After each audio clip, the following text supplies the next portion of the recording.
Hello, fellow sapiens, and welcome to Midnight Sapien. Whether you are drifting towards sleep, filling the quiet on a late-night walk, or simply letting your thoughts slow down, this space is for you, because tonight we are exploring how Neanderthals managed to survive the bitter Ice Age nights in their caves without freezing to death. This is calm storytelling and deep time science. It is an untold story of warmth, a survival puzzle from 60,000 years ago, carried on the breath of firelight and silence. But the answer is not only fire, but something more layered, hidden in bones, soot, and the shape of ancient lives. And, if you are someone who enjoys long-form science told slowly, consider tapping like and subscribe. It helps this kind of thoughtful storytelling reach more sapiens who might need a moment of quiet curiosity. I often wonder where these words find you. What place are you listening from? And what time glows on your clock right now? If you feel like sharing, leave it in the comments, as a small reminder that we are all listening together across time and distance. By the way, if you fall asleep, that is perfectly fine. Timestamps are waiting in the description whenever you return. Now, let us begin with the cold breath of stone itself. 60,000 years ago, long before cities, before ships, before even the shaping of metal, there were people sleeping in caves beneath a sky of ice. These were the Neanderthals, a population of humans so ancient and so mysterious that even now, with all our instruments and excavations, we are still piecing together how they endured. And among the many questions their bones leave us, there is one that has an unusually intimate pull. How did they sleep through the nights? Because this wasn't just any night. This was Ice Age Europe. Temperatures in many regions plunged below freezing for months at a time. Winter storms swept across vast plains of steppe, flattening trees, driving herds, and curling into the mouths of caves. And deep inside those stone chambers, there were bodies, human bodies, curled up beside hearths, perhaps beside one another, trying not just to survive but to rest, to sleep, to let go, in the dark, and trust that warmth would hold. We know Neanderthals had fire. But fire, as we will see, flickers. It dies. It consumes what you give it and offers no mercy when its fuel runs out. So how could these early humans have kept their bodies warm enough through the long nights? Without electric heating, without insulation, without woven cloth? This question might seem technical, but it reaches towards something deeply human. Because sleep is not just a luxury, it is a need. And warmth is not only comfort, it is survival. To understand the gravity of this puzzle, we have to begin with the world they lived in. A world shaped not by kings or calendars, but by ice and wind. The Earth, at that time, was gripped in what scientists call marine isotope stage 3, a fluctuating period within the broader timeline of the last ice age. While not the coldest phase, it was still brutally harsh. Glaciers extended over much of northern Europe. In the regions south of these frozen giants, a vast biome spread, the Mammoth steppe. This ecosystem was one of the most expansive the world has ever known. It reached from the Atlantic coasts of what is now France and Spain, across the open plains of Central Europe, over the Urals, and into Siberia, all the way to Alaska. And although the name brings to mind enormous, shaggy creatures, this environment supported far more than mammoths, woolly rhinos, steppe bison, reindeer, musk oxen, and wild horses grazed in this treeless, windswept expanse. The vegetation was mostly grasses, herbs, and low shrubs. Trees were sparse. The land was dry, cold, and exposed. It was a hunter's world, but also a world without easy shelter. And within this realm moved the Neanderthals, a people built for endurance, navigating terrain where even a small miscalculation could mean death by exposure. But even this wide landscape, as brutal as it was, offered one particular type of refuge: caves. And so the quiet question rises. If a cave is the only thing between you and the winter, how does that cave hold the heat? The image of a cave may conjure safety, enclosure, the promise of stillness away from the wind. But caves are not inherently warm. In fact, Their temperature tends to hover near the annual average of the outside climate.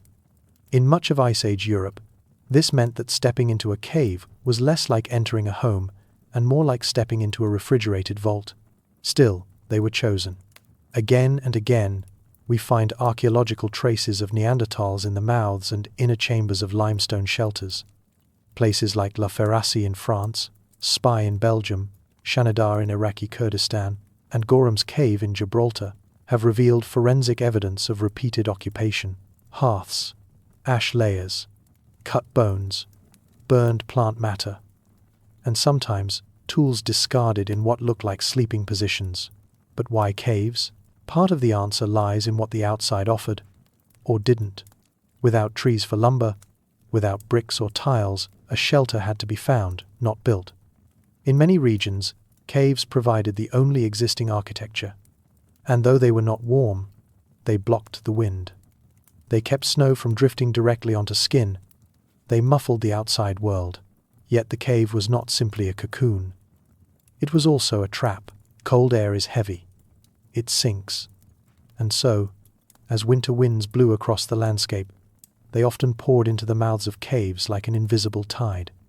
The deeper recesses might have stayed at a more stable temperature, but the opening would become a wind tunnel. The silence we imagine inside was often broken by the low whine of moving air, sometimes so persistent that archaeologists believe it would have made deep habitation untenable in certain seasons. This is one reason why Neanderthals rarely lived in the very back of caves. The archaeological record shows that hearths and activity zones were typically closer to the entrance, not at the edge of daylight, but within reach of it. This suggests a balance had to be struck. Too close to the mouth, and the wind and cold intruded. Too far back, and one risked suffocation, darkness, and the damp touch of stone that never saw the sunday. Fire helped. That much we know. Hearths were used, and used often. Many caves show signs of repeated fire use over centuries. Layers of charcoal build up in sediment, telling us that these ancient inhabitants did not just pass through, they returned. They stayed. They rested. But fire, like the cave itself, was not a perfect solution. Wood was not always abundant. The Mammoth steppe was open, with few trees, and even when fuel could be found, it had to be carried, dried, and managed. A fire left unattended could sputter out in minutes. One stoked too high could fill the chamber with smoke, choking lungs and eyes. So we return to the central question. If a cave could shield you from the storm, but also trap the cold, and if fire could warm your bones, but only briefly, then what else could have kept a Neanderthal alive through a sub-zero night? To survive in such a place, with fire so fickle and shelter so cold, Neanderthals must have relied on more than heat alone. They needed to conserve warmth, to retain what little their bodies could generate. And so, we turn our attention to one of the oldest forms of insulation known to life on Earth, the animal hide. Though soft tissues do not fossilize well, we are not entirely without clues. Some of them come from bones. Reindeer, bison, ibex, and wild horse remains found near Neanderthal hearths often bear cut marks in places consistent with skinning. These marks are not random. They appear at the base of limbs, around joints, and in the places where a practiced hand would separate skin from muscle. There is no direct evidence of tailored clothing. No needles, no seams, no stitching. But that doesn't mean they didn't use hides. Instead, it suggests something simpler. Drape and wrap. Hides tied or tucked around the body, perhaps using sinew or even braided grasses. Enough to create a barrier against the cold, if not a perfect seal. We also know that Neanderthals were stocky, wide-chested, and short-limbed. Their body proportions were not an accident. These traits follow what is known as Bergmann's rule and Allen's rule, biological principles that describe how animals in cold climates tend to have bulkier bodies and shorter extremities to conserve heat. Their noses, broad and forward-facing, may have helped warm the frigid air before it reached the lungs. Their fingers were thick, their bones dense. In every measurable way, Neanderthal bodies speak the language of cold survival. But even a cold-adapted body must rest. And when it rests, it cools. Sleep slows metabolism. Muscles slacken. The body's internal fire dims to conserve energy. And so, ironically, it is in the moments of deepest rest, when the mind drifts away, when vigilance slips, that the threat of freezing becomes most acute. So we return, once more, to the cave.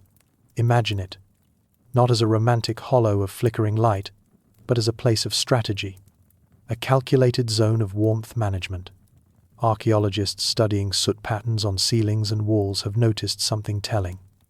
In many cases, soot does not appear in a single layer, but in multiple horizontal bands. This suggests that fires were built and rebuilt over time, perhaps at different heights or in different spots, in an effort to optimize heat.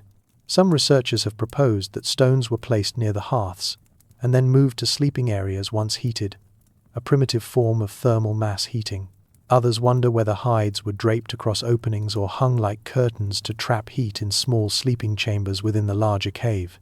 But much of this remains hypothetical. The materials that would tell us for sure, the furs, the fibers, the wooden frames, have not survived. What the bones can't tell us, we can only infer from shadows and absence. And yet, the absence itself leaves a kind of fingerprint, a silence that speaks, a mystery still warming beneath the stone. If silence is a kind of evidence, then absence becomes its companion.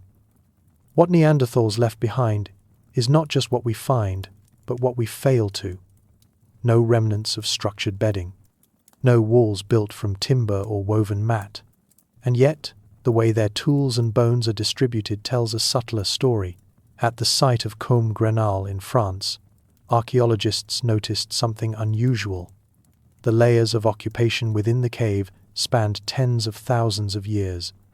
Within those layers, the positions of hearths slowly shifted forward and back over time, as if the inhabitants were experimenting with the cave's microclimates, nudging the fire closer to the mouth in warmer seasons, retreating deeper in colder months, searching for the line where heat met breathability.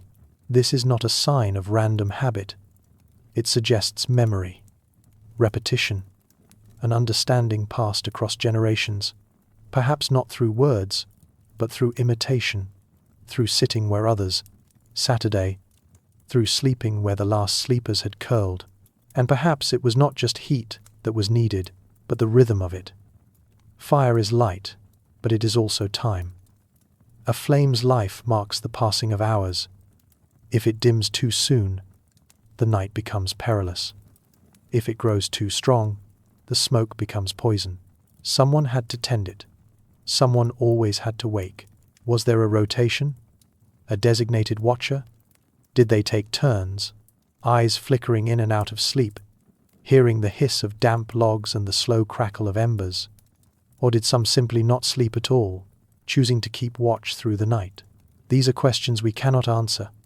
But in every site where fire appears, there is the implication of ritual, not spiritual, necessarily, though that cannot be ruled out, but behavioral, structured, predictable, a way of holding chaos at bay, because outside that cave, the chaos waited, blizzards that howled across the steppe, predators who scented meat from miles away, winds that stripped heat from skin in minutes.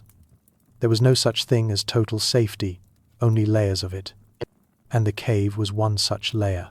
Some caves, we now know, were used repeatedly across millennia. Others appear to have been seasonal.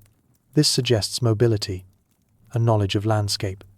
The same group may have returned to the same cave year after year, knowing its quirks. Where the smoke drifted, where the drip water froze, which corner stayed warmest after the fire died. In one cave in Croatia, known as Krapina, the bones of over 70 Neanderthals were found. Some had been young, some old. The site suggests a long-term association, perhaps even a kind of base camp. And though the interpretation of that site remains debated, it underscores a central point. Neanderthal life was not scattered chaos. It was, instead, a deliberate dance with an unforgiving world. A world where every decision about where to sleep, where to burn, where to breathe, had consequences etched into stone and soot. And yet, perhaps the most remarkable insight does not come from what Neanderthals built, or even what they burned. It may lie in how they endured the cold together. Modern experiments in survival, conducted in subarctic conditions, reveal something fundamental. A single human body radiates very little warmth into a vast, uninsulated space. But bring bodies close, tuck them under shared coverings, and a bubble of warmth forms. Even without modern bedding, communal sleeping becomes a powerful tool for survival. Heat is shared, energy is saved, vigilance is distributed. It is not unreasonable to think Neanderthals understood this, perhaps not as an abstraction, but as a lived truth. The evidence is thin, but some hearth sites appear surrounded by multiple depressions in the sediment, shallow impressions that some researchers interpret as resting places. Not beds, exactly, but hollows shaped by the pressure of human bodies returning to the same spot again and again. And in the flickering firelight of those caves, with the wind howling at the entrance and the mammoth steppe stretching beyond, it is not hard to imagine the scene. A group, quiet with exhaustion, children pressed between adults, the old bundled in hides, bodies close, the warmth of one becoming the shield for another. This is speculation, but it is grounded in pattern, in ecology, in what we know of human need, because ultimately, the cave was never just a place. It was a system, a careful choreography of stone, fire, flesh, and knowledge. To survive a glacial night inside one was not merely a feat of biology or luck. It was an act of culture, of planning, of community. We often imagine Neanderthals as solitary or simple, but the forensic clues, however scattered, suggest otherwise. The shifting hearths, the placement of bones, the repeated use of specific sites. All of these hint at memory, at continuity, at choices made not by instinct alone, but by minds tuned to the nuances of season, space, and survival. And when we ask how they slept without freezing to death, we are not asking a minor question. We are asking how humans like us, with dreams and fears and aching joints, managed to find warmth in a world that offered them almost none.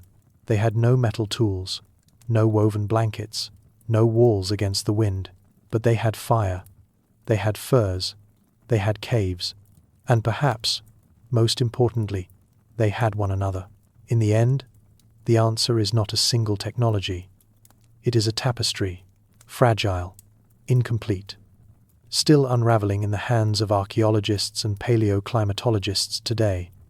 But every time we peer into a darkened cave and sift through its ashes, we get a little closer, a little warmer, because in the silence of stone and the scatter of soot, we are still listening for the heartbeat of those ancient nights when sleep, somehow, was still possible. But if sleep was even imaginable in such a place, we're left with a deeper question, not just how Neanderthals stayed warm, but how they did so when fire itself was so fragile. What happens when your single source of heat is also your greatest risk? The cave, as we saw, was a compromise, a refuge with edges. But fire was both blessing and burden, and in the Ice Age world, it was never guaranteed. It is easy to romanticize fire. We think of it as dependable. Flick a lighter, turn a knob, strike a match, and there it island heat. Light. Control. But the fires of 60,000 years ago were another matter entirely. There is no evidence that Neanderthals could create fire from scratch. That is not to say they couldn't, but so far, the archaeological record has not yielded a single fire-starting tool associated definitively with Neanderthal sites. No flint strikers, no preserved kindling kits, no evidence of bow drills or fire saws like those seen in later Homo sapiens groups. So the dominant theory, at least for now, is this: they likely preserved fire, rather than producing it. If a lightning strike or wildfire gave them flame, they could carry it, nurture it, protect it. They may have learned to transport embers inside containers, perhaps carved bone, or bundles of bark and moss, to seed new hearths in new places. But that ember was precious. It had to be fed, guarded, rekindled. If it went out, there may have been no way to bring it back, not until nature offered it again, and within a cave, with moisture rising from the ground, with drafts slipping through cracks, with fuel sometimes scarce or frozen, keeping a fire going was not a passive task. Experiments in similar environments today show how easily a flame can die in damp air. Even dry wood resists ignition when the surrounding temperature is low enough. If the wood has absorbed ambient moisture, and much of it would have, the energy required to evaporate the water before combustion could take hold becomes immense. And Neanderthals, as far as we can tell, did not have ceramic vessels to dry fuel beside the hearth. They did not have chimneys to draw smoke upward and oxygen in. So every fire was a balancing act. Too low, and it failed. Too high, and the smoke pooled. Too far from sleeping bodies, and the warmth never reached the skin. Too close, and the risk of burns, ash, or asphyxiation rose. We often talk of fire as invention. But in this context, fire was stewardship, a quiet, relentless responsibility. And that, perhaps, is the first clue to understanding just how astonishing their endurance really was. And that, perhaps, is the first clue to understanding just how astonishing their endurance really was. Because to truly feel the weight of this mystery, we have to step into their cold, not just through archaeological remains, but through our own living bodies. Through the limits we still carry in our flesh today. In modern times, we rarely face unmediated exposure to the cold. Most of us live with walls, heating systems, layers of clothing, and weather forecasts. We plan for the cold. We keep it at a distance, but when that distance closes, the experience can become harrowing almost immediately. In controlled experiments, healthy adults placed in environments below freezing, even with modest wind, begin to lose core temperature within minutes. Fingers become stiff. Skin goes numb.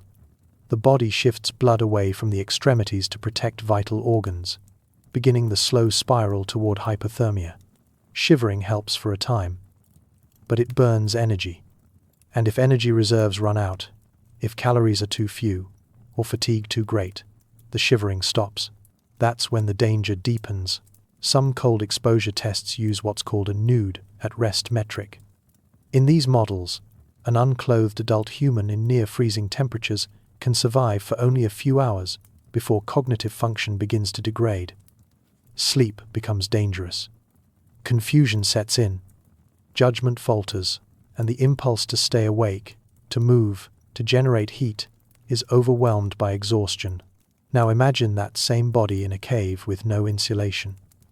The stone walls radiating cold back toward the skin. The air damp. The fire perhaps burning low. There are no wool blankets, no down coats, no thermostats. What kept the Neanderthal body alive through that? Some anthropologists believe we must shift the question slightly.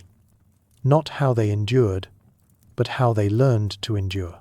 Because endurance, in the Ice Age, was not a state of passive survival.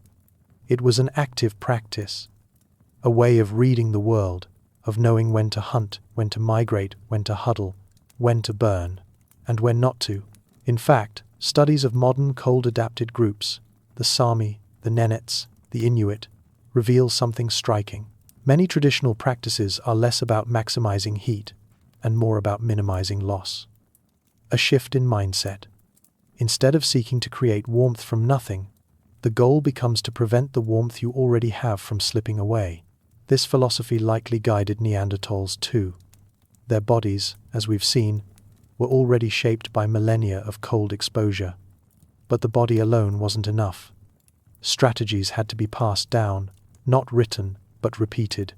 Habits that preserved warmth, that avoided sweat, that chose the right posture in the dark, because even one wrong move, one moment of overexertion followed by stillness, could open the door to freezing. So the mystery deepens. Not only were they surviving, they were doing so with no tools, no materials, and no margin for error that we would recognize today. So the mystery deepens. Not only were they surviving, they were doing so with no tools, no materials, and no margin for error that we would recognize today. This is why the question of Neanderthal endurance becomes more than an archaeological curiosity. It becomes a scientific puzzle, a problem of physics, biology, and behavior, bound together by fragments of ash and bone, and suspended within a world colder than we can comfortably imagine. Take, for example, the energy balance required simply to stay warm. A body exposed to near-freezing temperatures must burn calories just to maintain its internal heat. Not to move, not to hunt, not to think, just to stay warm.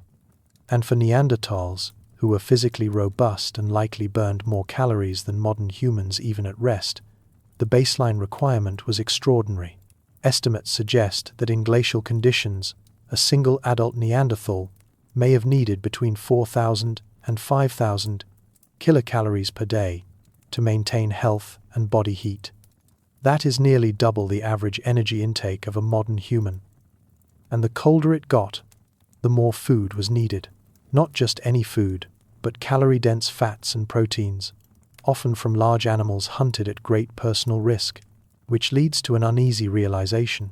If a fire went out in the middle of the night, if a hide was wet, if someone fell ill and could not hunt for a few days, the consequences were not just discomfort, they were potentially fatal. So how did they plan for that? The bones give us only whispers, but the presence of burned bones suggests marrow extraction, a calorie-dense practice requiring intention. Hearths sometimes contain layers of charred fat and bone fragments, implying not just consumption, but fuel optimization. Fat burns hot, bone burns long. Both may have been used to keep a fire going when wood was scarce. Some archaeologists believe that fire itself became a resource too valuable to treat casually.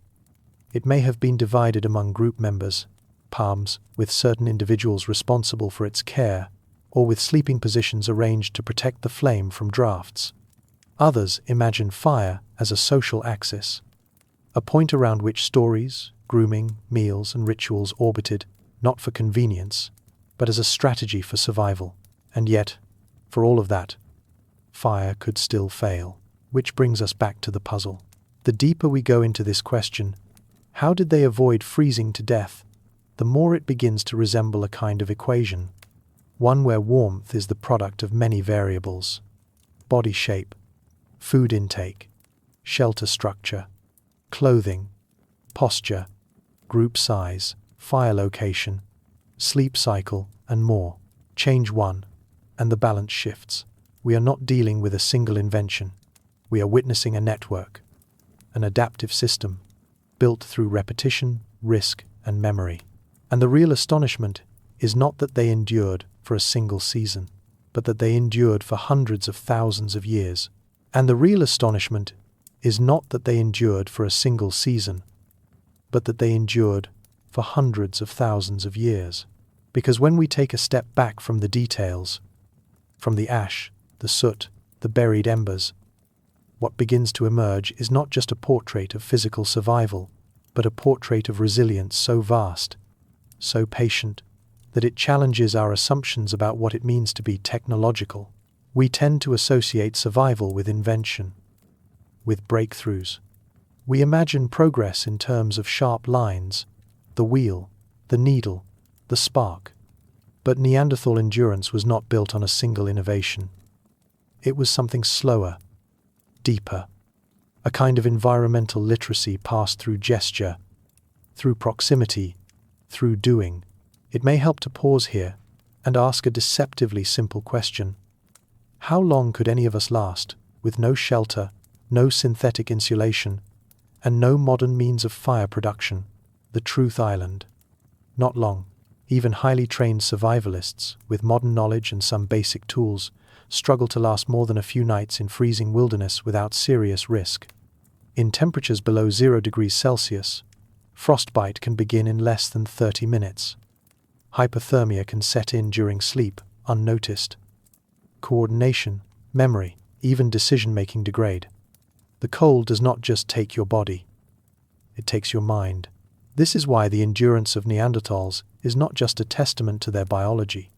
It is a testament to their cognition, to their awareness, to their ability to observe and adjust, night after night, across generations. They were not guessing. They were learning, and that learning is visible in the choices they left behind. At sites like Bruniquel Cave in southern France, researchers discovered what may be one of the oldest examples of complex cave architecture: concentric circles of broken stalagmites, arranged in deliberate patterns deep inside a dark chamber, more than 300 meters from the entrance. Burn marks on the structures suggest fire use. The implications are staggering, not because it proves they were builders, but because it shows they were willing to explore and modify the deep interior of a cave, not just for shelter, but possibly for ceremony, for story, or for social cohesion. And to do that, they needed light. They needed fire. They needed to understand airflow, fuel consumption, and the choreography of bodies in pitch darkness. The deeper question, then, is not only how they stayed warm, but how they thought about warmth, how they understood it as something dynamic, something to be earned, protected, and sustained. Warmth was not a background condition, it was a project, one that required shared attention. So when we ask how they avoided freezing, we may really be asking, how did they coordinate? How did they move together through the cold? Because survival in an Ice Age cave was not just physical, it was collective, and in that truth, a more ancient kind of intelligence begins to reveal itself.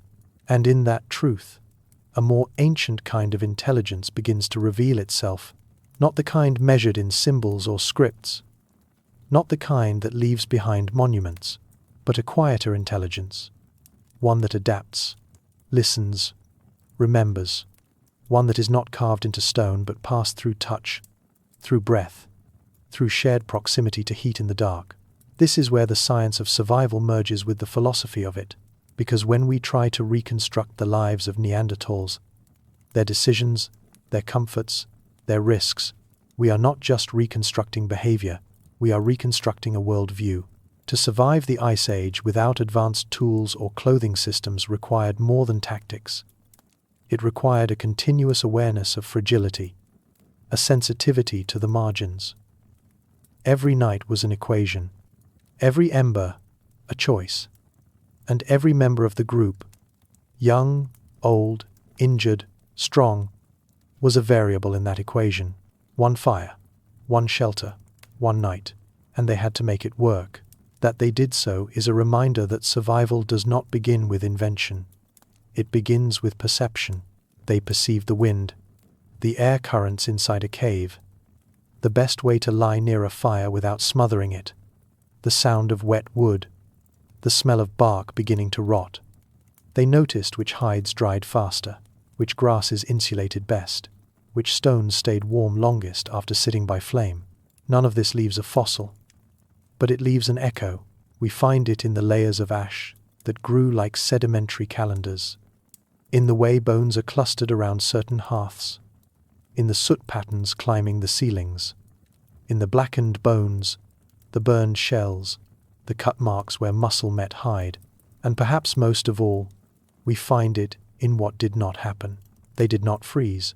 Not all of them. Not all the time. Not enough to vanish. Not then. Instead, they endured. Through fluctuations in climate, through seasonal hunger, through the cold breath of glaciers crawling slowly south, they held on, and they held fire. That fire was not only heat, it was memory, it was safety, it was sleep. And if we return to that initial question, how did Neanderthals avoid freezing to death in caves? We now see that the answer was never singular. It was layered, interdependent. It was written into the shape of their bones, the repetition of their habits, and the collective rhythm of survival that they carried through each night. So maybe the better question is this: what happens when you are born into a world that will never be warm, and you choose to stay anyway? That, in the end, may be the clearest definition of endurance we can find, and it is in that definition, quiet, cumulative, unspectacular, to me's, that Neanderthal life still speaks to us, not as a vanished species, but as ancient kin who once, like us, simply wanted to sleep through the cold. Not as a vanished species, but as ancient kin who once, like us, simply wanted to sleep through the cold. But how do we know that any of this truly happened? The fires, the warmth, the shared vigilance in the dark. How can we reach across 60,000 years and find something as ephemeral as heat? The answer lies in fragments. Tiny, brittle, scorched, and half buried, but still whispering, because fire does not leave monuments. It does not fossilize like bone. It vanishes quickly, and yet it alters everything it touches. Stone becomes blackened, bone cracks, soil changes, air deposits soot where none belonged. And in these quiet scars, the archaeologist begins to read. Across Europe and Western Asia, scattered in limestone shelters and deep cave alcoves, researchers have uncovered what may be some of the oldest surviving evidence of repeated fire use by Neanderthals. Hearths, simple circles, layers of compacted ash, blackened sediment surrounded by broken stone tools or cut bones. These are not fireplaces in the modern sense. There are no constructed walls, no chimneys, but they are consistent, and they repeat across sites and across time. At Grotte du Lazaret in southern France, researchers found a rectangular living area, roughly divided into zones, one of which contained a clear hearth. Burned animal bones were clustered around it, suggesting not only heat, but cooking, butchery, perhaps even rest. Farther north, at Beech's Pit in England, another hearth revealed itself in bands of heat-reddened earth, burned flint. Fragments of bone charred along one edge and not the other. The implication is striking. Fire control. Not wildfire, not accident. Fire placed, used, and returned to. But perhaps the most powerful evidence comes not from the heat itself, but from how deep it traveled. In some caves, like Kibera in Israel or Pech de la Zaye in France, hearths appeared deep within cave interiors, far from natural light, far from dry wind. For fire to exist in such places, fuel had to be carried, flames preserved, oxygen managed. Smoke had to be tolerated. Light, in the absence of fire, would have been non-existent, and so a question emerges. Why build fires so far inside? Some believe it was about privacy or ritual. Others suggest that colder climates pushed Neanderthals deeper into the stone, away from drafts. Still others point to the ecology of predators, cave lions, hyenas, which may have required early humans to claim deeper ground and hold it with flame. Whatever the reason, these hearths serve as more than proof of warmth. They are evidence of persistence, of return. In sites where layers of ash appear between layers of sediment, we see the rhythms of life and absence. The fire goes out, the cave fills with dust, and then one day the fire returns. And in that return, we glimpse the heartbeat of something more than instinct. We glimpse intention, and in that return, we glimpse the heartbeat of something more than instinct. We glimpse intention, but what did those fires contain? What did they burn, and what did they leave behind? This is where ash becomes archive. A forensic record, not of words, but of heat. Its choices, its consequences, its fragile endurance across time. Among the most telling clues are the bones. Burned bones behave differently than unburned ones. Heat changes their color, texture, structure. At lower temperatures, bone may turn brown or black, carbonized but still firm. At higher temperatures, it becomes pale, chalky, brittle, calcined. This gradient becomes a kind of temperature map, allowing archaeologists to infer not only that fire was present, but how hot it burned, how long it lasted, and what it consumed. In Neanderthal sites across Europe, from Vindija Cave in Croatia to Cueva de Bolomor in Spain, charred bones are common. Some bear butchery marks. Others are fractured to expose marrow. Still others are partially burned, as if tossed into the fire after the meat had been stripped. It is possible, and perhaps likely, that bone was more than waste. In the cold, when wood was wet or scarce, bone could serve as supplementary fuel. Marrow and fat-rich fragments would burn hot, feeding the fire when kindling ran low. In this way, the hearth becomes not just a place for cooking, but for recycling energy, squeezing warmth from the very bodies that had sustained them. Then there are the plants. Preserved in minute layers of ash and sediment, researchers have found traces of burned grasses, roots, even wood from specific species of shrubs and trees.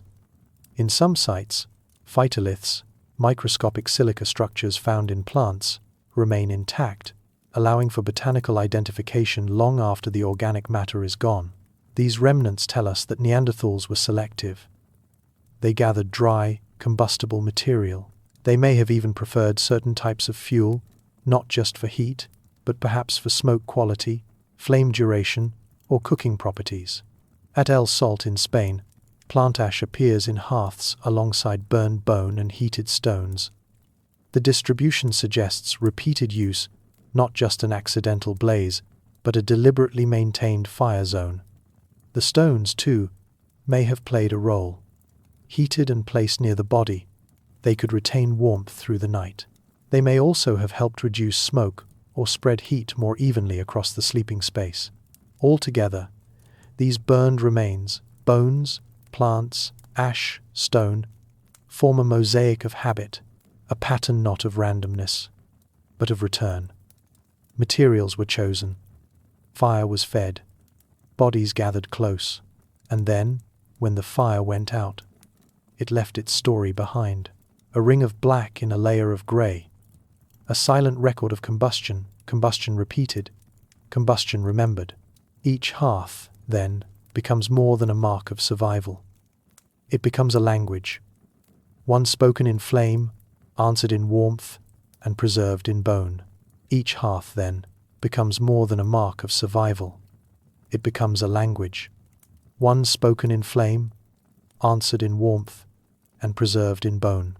But even a language of fire has its limits, because for all their ingenuity, for all the traces of method and intention that linger in the ash, Neanderthals were working with something fundamentally unpredictable. Fire is not obedient, it dances, it flickers, it consumes, and it betrays. Its warmth fades quickly. Its light can vanish with a gust of air. It depends on fuel, oxygen, and space. And in the stone-throated hollows of Ice Age caves, those factors could shift without warning. One of the most sobering truths revealed by archaeological fire sites is not just that Neanderthals made fire, but that they often failed to keep it. In many hearths, ash layers are thin, interrupted, or poorly developed, signs of brief use. At some sites, fires are scattered through multiple locations within the same cave, suggesting a kind of mobility, perhaps even a continual battle with airflow and smoke. In deeper chambers, oxygen would have been limited. Too little ventilation, and the fire suffocates. Too much, and it is blown out or rendered uncontrollable. And then, there's the smoke.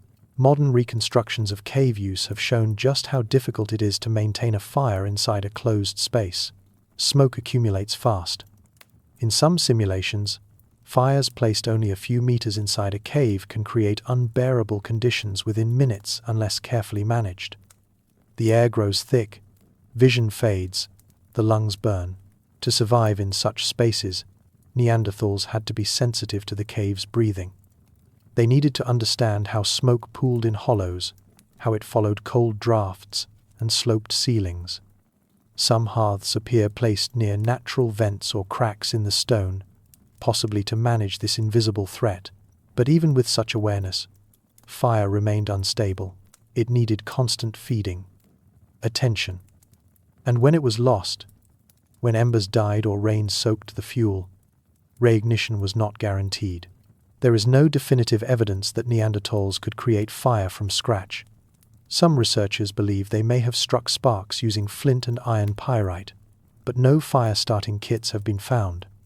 Others suggest they preserved coals from lightning strikes or carried embers from one camp to another, banking them in ash to protect the heat. If this is true, then fire was not a tool. It was a companion. A living thing that required protection, carried carefully, fed regularly, watched as it slept. And in this fragility, we see the shape of a different world, one where heat could not be summoned at will, one where darkness could not be broken by a match or a switch, one where the loss of flame meant the loss of story, of food, of safety, and still, They endured, not by mastering fire, but by dancing with its limits. Not by mastering fire, but by dancing with its limits. This dance played out in silence, in gesture, in the rhythm of shared presence. There are no instructions carved into the cave walls, no diagrams left behind, and yet something was passed down, not through words, but through repetition. The hearth, then, becomes a place of transmission. Children would have watched as dry twigs were sorted from wet. They would have felt the sting of smoke in their eyes, the sting of cold when the flame failed. They would have learned how to stack fuel so that air could reach the heart of the fire, when to blow gently, when to wait, when to stir, and perhaps most importantly, they would have learned where to be. In some Neanderthal sites, the spatial arrangement around hearths is more than coincidence. Patterns of bone fragments, tool debris, and charcoal suggest designated zones, sleeping areas, working areas, food preparation, refuse. Fire anchored the layout. In this way, the hearth was more than heat, it was structure. It turned the cave into a home. But even a home warmed by fire is not uniformly warm. Beyond the flickering edge of the flames, temperatures drop rapidly. Just a few meters away, the cave returns to its ambient cold, a cold that could be bone-deep in glacial seasons. To truly survive, Neanderthals had to navigate this contrast. They had to position themselves, and one another, within the narrow band of warmth, not too close, or the fire would burn skin and clothing. Not too far, or the cold would return.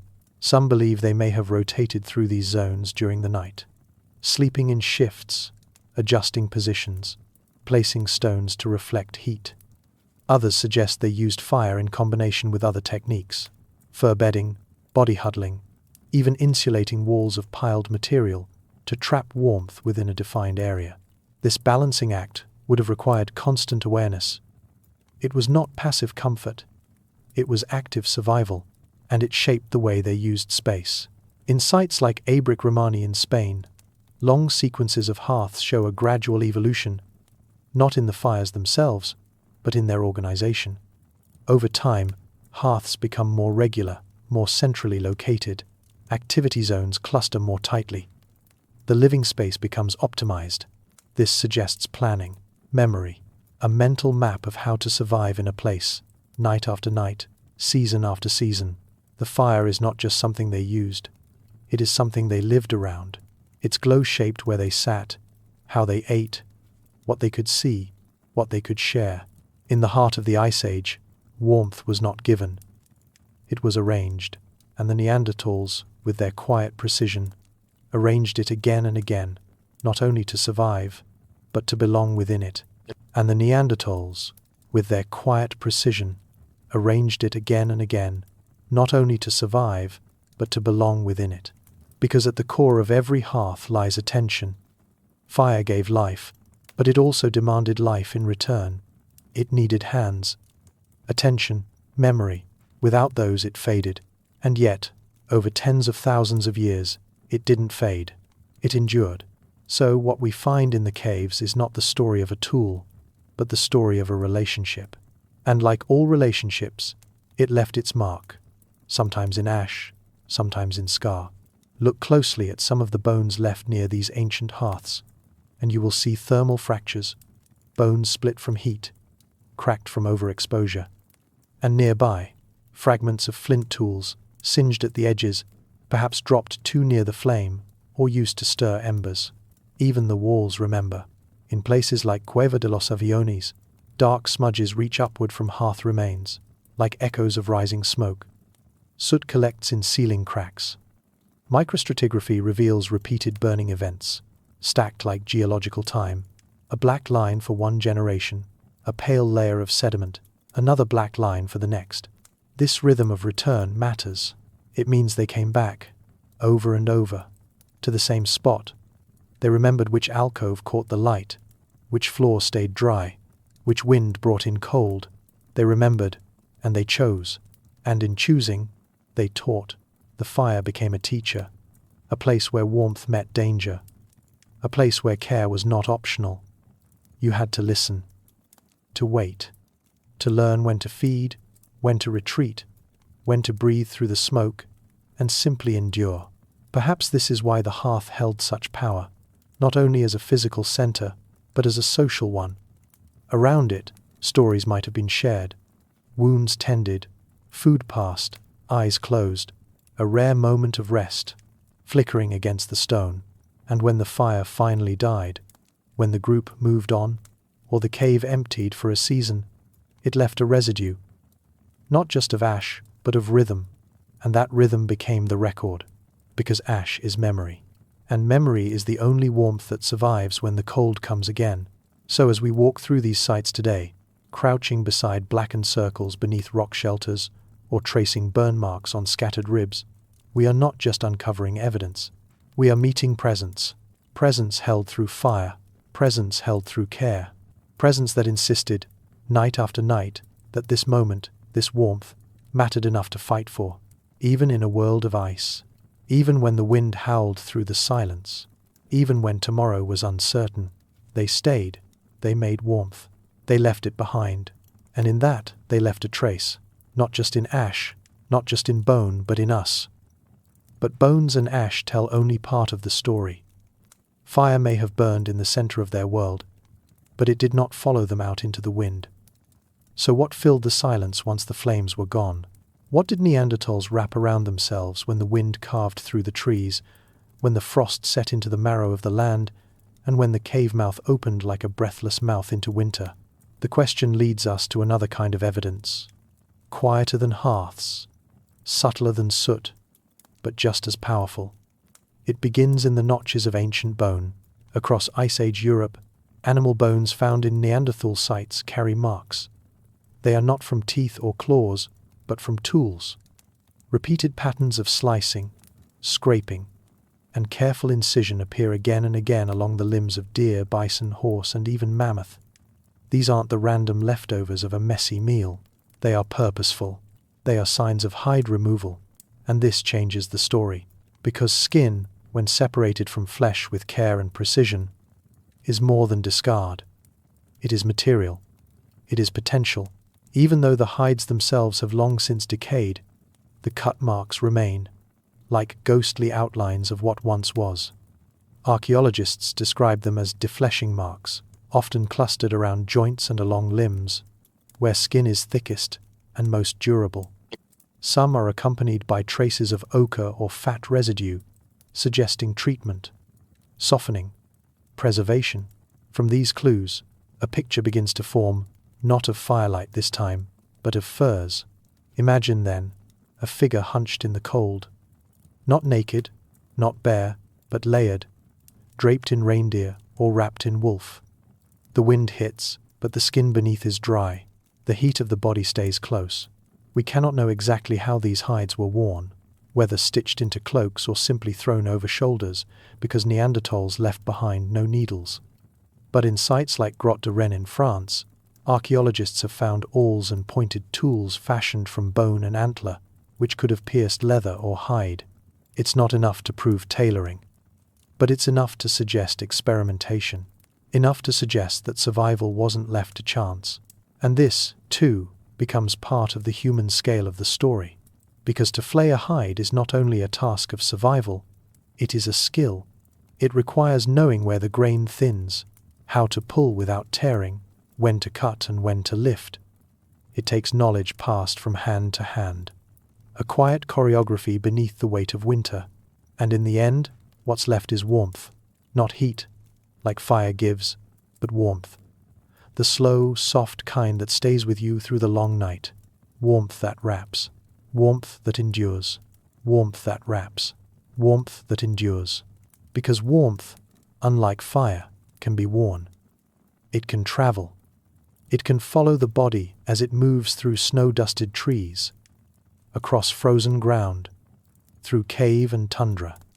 And when it comes from animals, from the living coats of creatures that once breathed the same cold air, it carries with it a kind of quiet legacy, a continuity of survival. The animal gave its warmth. The Neanderthal preserved it. Let us turn, then, to another layer of this story, the role of fat. It's easy to think of fat as simply food. And certainly, for Ice Age humans, fat was a caloric treasure, dense, long-burning, capable of feeding the body through long winters. But fat was also tactile. It was practical. It could be smeared into skin, rubbed into hide, sealed into cracks. It repelled water. It slowed decay. It insulated. Some archaeologists believe Neanderthals may have used animal fat as a kind of weatherproofing, not only on themselves, applied to exposed skin or hair, but on the furs they wore. Rendered fat, thickened by cold and darkened by soot, could have been worked into the grain of hide to soften it, preserve it, and make it more resistant to the elements. In modern experiments, fat-soaked hides stay supple even in freezing conditions. They do not crack or grow brittle. They bend, they breathe. This would have mattered deeply in a world where every step was exposure. Imagine a Neanderthal wrapping a softened reindeer pelt around a child, the fat-slicked skin making it water-resistant, wind-resistant, and durable, or rubbing thick animal grease into their own cracked knuckles as a barrier between flesh and frost. The materials were available, the knowledge was accumulative, and the cold gave them no other choice. This wasn't luxury, it was strategy, and the presence of scraped bones, not just stripped for food, but hollowed, polished, and sometimes shaped into tools, hints that Neanderthals saw the animal as a system, not just as meat, but as a composite of use. Skin, bone, fat, sinew, every part mattered. Every part could warm. In a way, the animal continued to live, not in memory, but in function. Its body became shelter. Its tissue became care. And when night came, and the fire struggled or failed, it wasn't the blaze alone that kept the Neanderthals from freezing. It was the fur, the oil, the quiet layers worn close. We can't hold these garments now. They are long vanished into soil and time, but we can feel their outline in the marks, in the patterns, in the habits preserved in bone.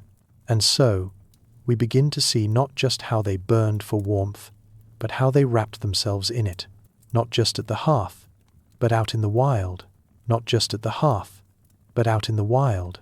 And the wild, for Neanderthals, was not a place to visit. It was home. The open air, the forests glazed with frost, the deep valleys carved by glaciers, this was the constant backdrop of their lives. A world of wind and stone and silence. A world that demanded endurance. To understand how they met that demand, we can turn not only to prehistory, but to those who live with cold even now. Modern hunter-gatherers, especially those in Arctic and subarctic environments, offer a kind of mirror. Among the Nenets of Siberia, the Sami of northern Scandinavia, and the Inuit of the far north, cold is not simply endured. It is studied. It is answered. These groups use animal materials with exquisite precision.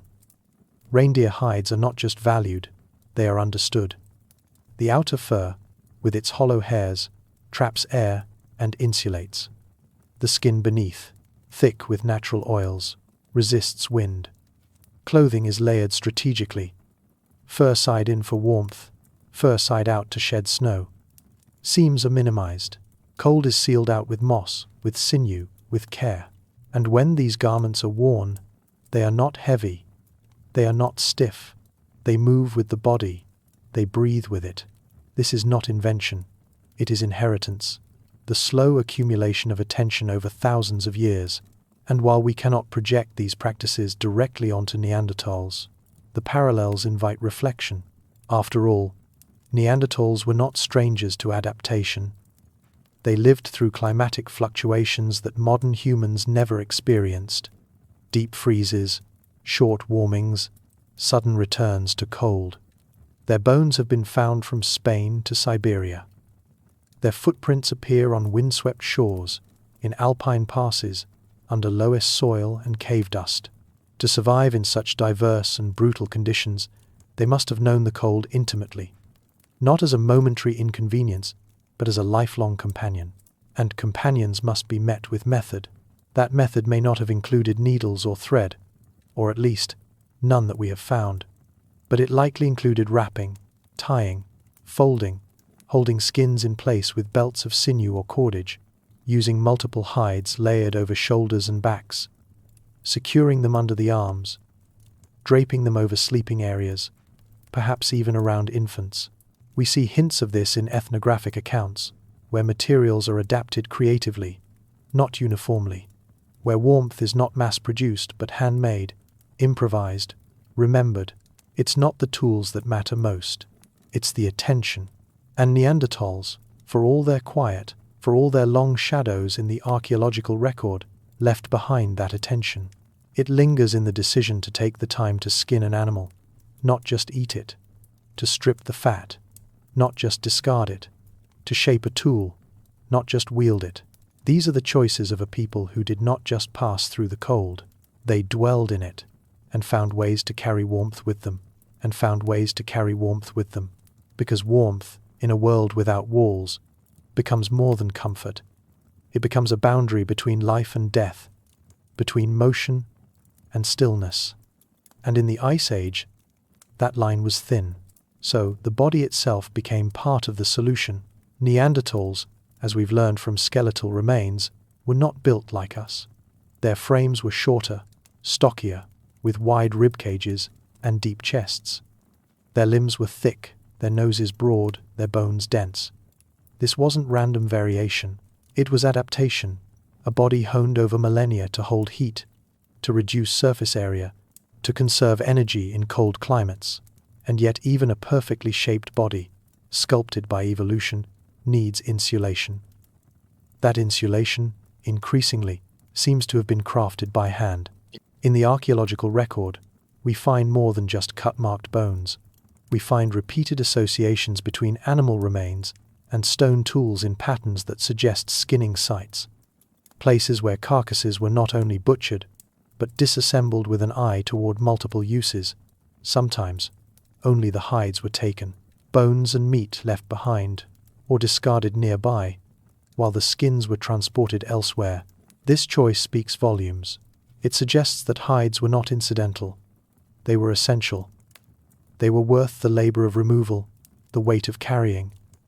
And that weight, that burden, tells us something else.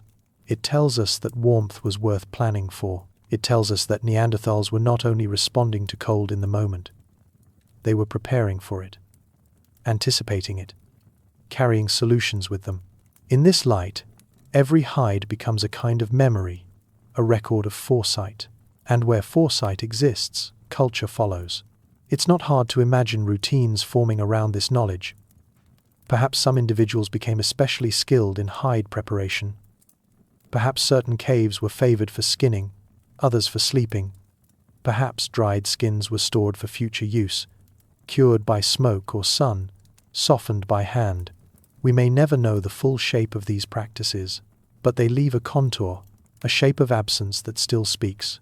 And what it says is this: the wild did not defeat them. They met it, wrapped in the warmth of what once ran free.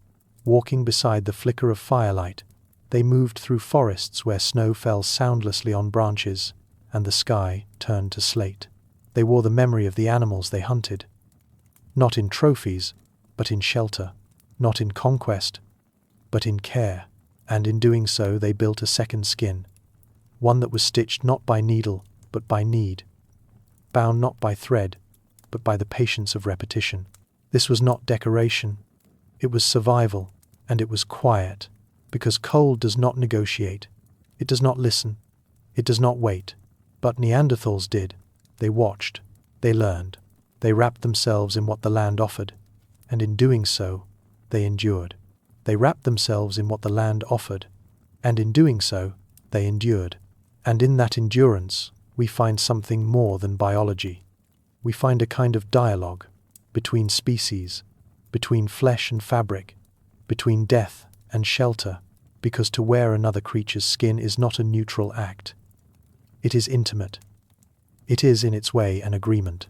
And for Neanderthals, that agreement was likely felt through the fingertips, through every careful cut made with flint, through every inch of hide scraped and softened, through the long hours of preparation required before that skin could warm another. It was a form of quiet reciprocity, The land gave, and they listened. They used stone to take the hide. They used fat to treat it. They used fire to dry it.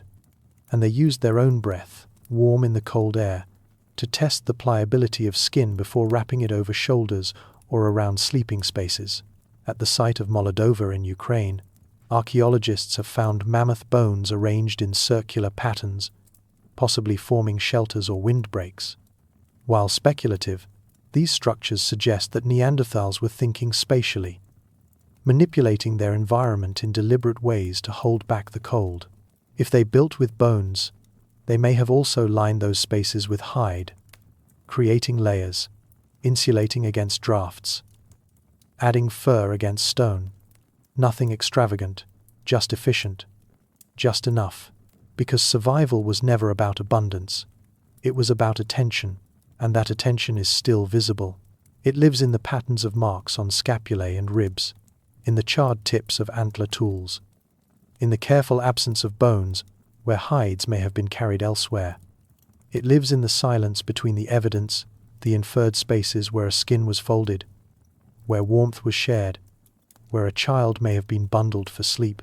Even in the simplest acts, parrying a hide across snow, placing it over a sleeping figure, pressing it close as a barrier against the night, there is a philosophy. Not written, not spoken, but practiced. A philosophy of material care, because warmth was not free. It had to be made, carried, repaired, shared, and it was shared. That may be the most human part of all. Furs were not individual technologies. They were communal. They passed from elder to youth. They covered more than one body at a time. They were stretched across sleeping places, not just shoulders. They were sewn, or tied, or weighed down with stones, arranged with intention. And in that shared warmth, something else emerged. Not just protection, but presence. A living nearness in the cold. A knowledge that even in the absence of heat, warmth could still be made. In layers, in labor, in the quiet gestures of care. And though the hides are gone, and the furs have turned to dust, we still hold their trace. In the way we cover ourselves, in the way we make warmth from what the world gives, and in the quiet wish, still with us, that through preparation, through practice, through patience, we will not freeze. But survival was never only about warmth. It was also about stillness, about carving out places in a restless world where the wind could not find you, and the night could be held back by more than just fur and fire. So what happens when the body alone is not enough? When hides and flame offer only partial refuge, temporary islands of warmth in an ocean of cold? The quiet but persistent question that arises is, how did Neanderthals reshape the frozen world around them into something that could be called a home? The caves they chose were not blank slates. These were natural spaces, born of geological time, with contours and cracks shaped by ice, water, and collapse. Some were shallow mouths in the cliffside, others deep tunnels stretching back into darkness. They offered protection, yes, but also risk. Dampness, poor ventilation, animal predators, the cold weight of silence. And yet, slowly, the archaeological record begins to suggest that these caves were not simply used, they were modified. At sites like La Firassie in France, archaeologists have found carefully arranged slabs of stone, not collapsed rubble, but intentionally positioned. Some form low walls, as if to block wind at sleeping level. Others create shallow enclosures, perhaps to retain heat or to partition activity areas. These arrangements are not monumental, they are subtle, which makes them all the more striking, because subtlety in archaeology is often the fingerprint of care. At Moldova, on the banks of the Dniester River, in what is now Ukraine, another pattern emerges: large mammoth bones arranged in arcs or circles, interspersed with stones and hearths. It's unclear whether these were true walls or symbolic boundaries, but in either case, they reflect intention. They reflect a mind that looked at open space and imagined it differently, to move stones, to choose a layout, to create thresholds where there were none. These are the early gestures of architecture, not in the modern sense, not buildings or blueprints, but architecture as a way of saying, "This place matters. This is not just where we are, this is where we remain." Such gestures do not survive in full. Wind and time reduce most shelters to faint shadows, dark stains in the soil, irregular patterns of bone or ash. But when viewed collectively, across dozens of sites, a pattern begins to flicker. Neanderthals weren't simply finding caves, they were shaping them. They were layering stone over stone, arranging boundaries, selecting areas for warmth and rest. And perhaps, though we cannot know for certain, they were choosing directions, sleeping away from the wind, placing fire where light could reflect off walls, using stone slabs not just as barriers, but as memory, silent markers of the living. And so, in the hush of deep time, the first walls rise, not to divide, but to hold in heat, to hold out the cold, to hold each other, because warmth, when shared, becomes architecture too. Not in beams or ceilings, but in placement, in the positioning of bodies, of objects, of firelight. And so we arrive at the hearth, the flickering heart of prehistoric life. Archaeological sites across Ice Age Europe are rich with traces of hearths, ash layers, burned bone, charcoal, and scorched soil. Some are single, lonely circles of blackened ground. Others appear in clusters or in sequence, built and rebuilt over years of occupation. But the hearth was never random. Its placement, we now believe, was careful, strategic, chosen not only to light the cave, but to warm it, and to warm it well. In deeper caves, where natural light never reached, hearths were placed close to walls, their glow bouncing back to illuminate the space. In shallower spaces, hearths often appear near the cave's entrance, perhaps to vent smoke or to signal presence to those returning. Some hearths appear in what seem to be sleeping areas, warm zones for resting, eating, mending hides. Others are flanked by stone tools or piles of bones, suggesting workspaces arranged around the fire. In each case, the hearth is a center, a point around which other actions orbit, and its placement, repeated with care across thousands of years, tells us that Neanderthals understood their caves not just as shelter, but as systems.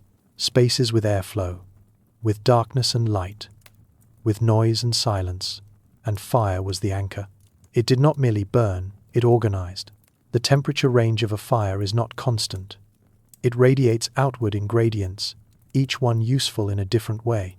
Close to the coals, meat can cook or dry. A few feet away, warmth lingers, enough for skin to stay supple, for fingers to work without stiffening. Beyond that, the air cools, good for sleeping or storing meat in colder conditions. Experiments in modern ethnoarchaeology show that even a small hearth can influence the microclimate of a cave for hours, depending on its fuel, location, and the stone surfaces around it. The fire's breath warms stone, and stone, in turn, exhales that warmth long after the flames die. And so, Neanderthals may have learned how to place their fires not just for heat, but for memory, warming the walls, letting the cave itself remember. This was not a crude instinct. It was a science without a name. A quiet knowledge built from repetition, from observation, from survival. To place a fire well is to change a cave. It is to turn shelter into home, to shape space with heat, with smoke, with rhythm, to create, in stone and ash, a room that responds. And though these hearths have long since gone cold, their outlines remain, not just in soil, but in our understanding, in the knowledge that warmth was not only kindled, it was placed, with care, with repetition, with knowledge passed not in words, but in movement, a hand remembering where last winter's fire cracked the stone just enough, a gesture retraced across seasons. And today, we can follow those gestures through a different lens, not only through excavation, but through recreation. This is the quiet work of experimental archaeology, not dramatic reenactment, but patient reconstruction. Scientists, craftspeople, and specialists working together to rebuild what time has unbuilt, using stone tools shaped as Neanderthals shaped them, selecting woods that grew in Ice Age forests, lighting fires in caves under similar conditions, observing, what does it take to heat a cave with no insulation, no chimney, no matches? The answers are precise. Even a small fire can raise the temperature of a chamber by several degrees, but only in the right place. Heat rises, but stone absorbs. A fire too near a wall may fail to radiate. Too far, and its warmth disperses. Smoke is a constant companion, and its management becomes a science of airflow, finding the delicate balance between sheltering from the wind and allowing just enough draft to clear the air. In one experiment, conducted in a replica Paleolithic shelter, researchers tested hearth placements and measured interior temperatures. When the fire was centrally located and protected by a low stone wall, warmth spread further and lasted longer. Smoke pooled less. Light reached more surfaces. Another team, working in a natural cave in southern France, recreated hearths based on ash patterns found in archaeological layers. They used only materials available to Neanderthals: dry branches, flint, dried grass. Their goal was to see not just how fire burned, but how it lingered. They discovered that warming the stone itself mattered more than building a large blaze. Once heated, the rock walls slowly radiated comfort through the night, turning the cave into a kind of passive heat source. These insights return us to our ancestors with renewed humility, because they tell us that Neanderthals did not merely survive in caves, they tuned them. They read the stone. They mapped the flow of warmth, the drift of smoke, the echo of light. And over years, perhaps over generations, they altered those spaces not by overpowering nature, but by aligning with it. This is architecture by attunement. There are no doorframes, no roofs, but there are thresholds of temperature, of darkness, of habit, and there are places within those shelters where one might sleep more deeply, sit more warmly, see more clearly, places that only emerge through use, through memory, through the long experiment of returning again and again to the same circle of soot. So when we look into the hollow of an ancient cave and see the blackened remains of a hearth, we are not seeing the past at rest. We are seeing a space in motion, a shelter tuned to breath, to heat, to life. A shelter tuned to breath, to heat, to life, and to the rhythm of return, because these caves, warmed by fire and shaped by stone, were not one-time refuges. They were seasonal anchors, places revisited, entrances traced again through snow and forest, spaces marked not just by ash and bone, but by familiarity. In the archaeological layers, we see this rhythm in the strata themselves. Hearths built atop hearths, layers of soot and charcoal pressing down through time, burned bone fragments mingled with stone tools, then covered by wind-blown dust, and again with fresh signs of life. More tools, more ash, more living. This repetition speaks of knowledge passed forward, knowledge that a certain hollow in the cave held warmth best, that a certain stone, when heated, stayed warm until dawn, that a windbreak built last winter could be rebuilt this year with fewer gaps. And so a place becomes a pattern, not just of survival, but of belonging. Architecture, here, does not begin with walls. It begins with memory, with the slow accumulation of insight, the observation that heat travels, that smoke pools, that light bends, and the decision, repeated across generations, to return and reshape. In this, the Neanderthal approach to shelter is not unlike our own. We too organize our homes around warmth, around light, around proximity. We too inherit spaces and improve them, add to them, leave traces for others to read. And what archaeologists read now in soot and stone, Neanderthals once read in smoke and silence. Imagine a child waking in a cave, warmed by last night's fire, fur wrapped close, the glow of embers lighting the faces of kin. Around them, stone walls shaped not by intention alone, but by years of choice layered over time. The smell of cooked meat lingering. A slab of rock still faintly warm from the fire. A stone arranged to block the cold breath of the entrance. This was not wildness. This was a room without design, yet full of decision. Even the ground was shaped. In some caves, we find signs that surfaces were leveled, that stones were cleared, that sleeping hollows were dug or padded with moss or grass. In others, the soot patterns suggest regular cleaning, ash pushed to corners, debris removed, all of it quiet, all of it slow, but unmistakably human. These are the first floor plans not drawn but lived, spaces where temperature, texture, and time converged, spaces that allowed breath to soften, that offered warmth not as a luxury, but as a right. And from this warmth, from this shaping, emerges something profound, an understanding that even in the most ancient cold, even without words or walls, humans found ways to make space kinder. They did not conquer the cave, they collaborated with it, and in doing so, they left us the first blueprints of shelter, written not in ink but in ash, written not in ink but in ash, and in that ash, in those blackened circles, those rearranged stones, those whispers of warmth long extinguished, we find not only evidence of life, but evidence of thought, of decision, of design. Neanderthals did not need bricks to be builders. They did not need blueprints to understand space. They needed only the urgency of cold, the softness of memory, and the unspoken knowledge passed through practice. Here, we make a place for fire. Here, we rest. Here, we begin again. And that is what shelter was. Not just a pause in the elements, but a beginning. A site where one day turned into another, where stories, if they were told, could be shared in the glow of flame, where skins were stretched, food divided, wounds tended, tools sharpened, where life could collect itself. This is what the experiments in cave heating have helped us remember. That warmth was never singular.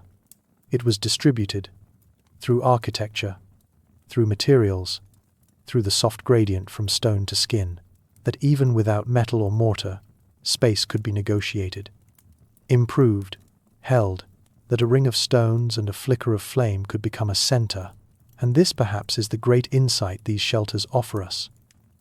That architecture began not with the building of walls, but with the care for breath, that it was first practiced in darkness, with silence as blueprint, with fire as pen.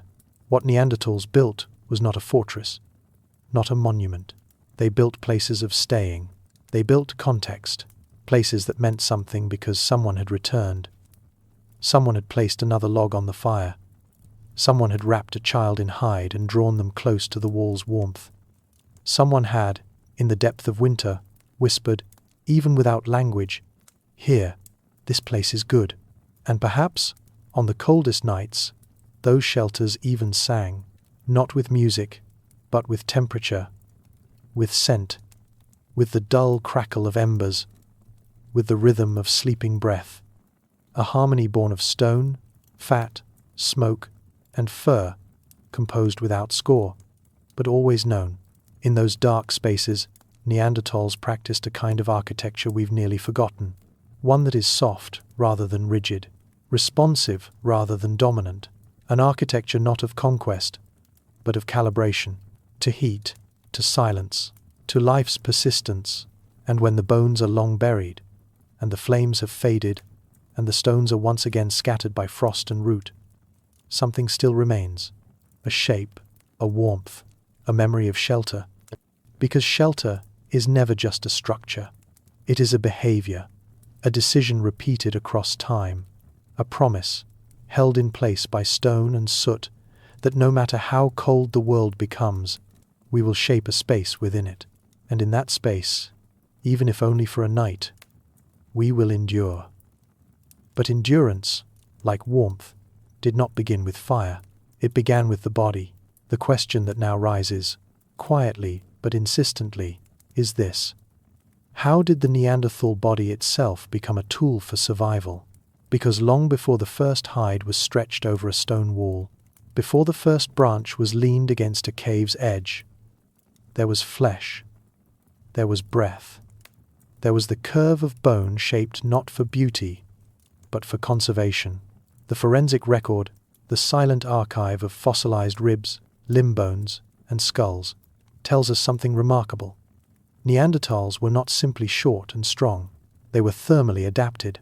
Their bodies were not small by accident, but by design, a kind of biological echo of the environments they inhabited. Neanderthals had stocky limbs, thick trunks, and broad chests. Their noses were large and forward-facing, perhaps to warm and humidify frigid air before it reached the lungs. Their femurs were shorter relative to their bodies, minimizing surface area where heat could escape. Even their hands, robust and wide, may have retained warmth better in cold conditions. This configuration, dense, powerful, compact, is not only seen in bones, it is mirrored in nature. Polar bears, Arctic foxes, musk oxen. The principle behind it is called Bergmann's rule, the biological tendency for mammals in colder climates to develop shorter limbs and more compact bodies, which retain heat more efficiently. In other words, the Neanderthal body was a shelter, not built, but grown. There is something astonishing about that. To think that evolution, over tens of thousands of years, had sculpted a human form to defy frost, not with blankets, but with blood, not with architecture, but with adaptation. Still, this adaptation came with trade-offs. A shorter body meant reduced stride length, possibly less efficiency, over long distances. A thicker ribcage may have restricted some forms of endurance. These were not marathoners of the Ice Age. They were sprinters of survival. Power over distance, heat over height, but it was a body that worked. It survived for over 300,000 years in climates where temperatures could fall below freezing for months at a time. There is even evidence, through isotopic analysis of bones, that their diets were heavily meat-based, providing high levels of fat and protein, further supporting their metabolic demands in the cold. And still, the body alone was not enough, because even the thickest torso cannot guard the skin forever. The wind finds its way. The cold settles in, which leads us to a quieter layer of survival, one that leaves fewer marks in the fossil record, but which may have made all the difference in the world. What does it mean to sleep beside others when the cold closes in, and how does the warmth of another body become not just comfort, but necessity? But necessity speaks softly, and in the world of Neanderthals, one of its quietest voices may have been the shared breath of sleep.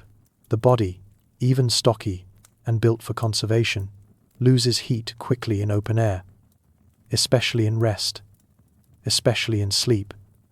When movement ceases, when blood flow slows, when the cold presses in without resistance. And so, the solution was not only physical, but relational. Communal sleeping, the act of resting together in groups, huddled close, may have been among the oldest human technologies. A shelter made not of stone, but of skin. Imagine a cluster of bodies, backs curved inward, shoulders touching.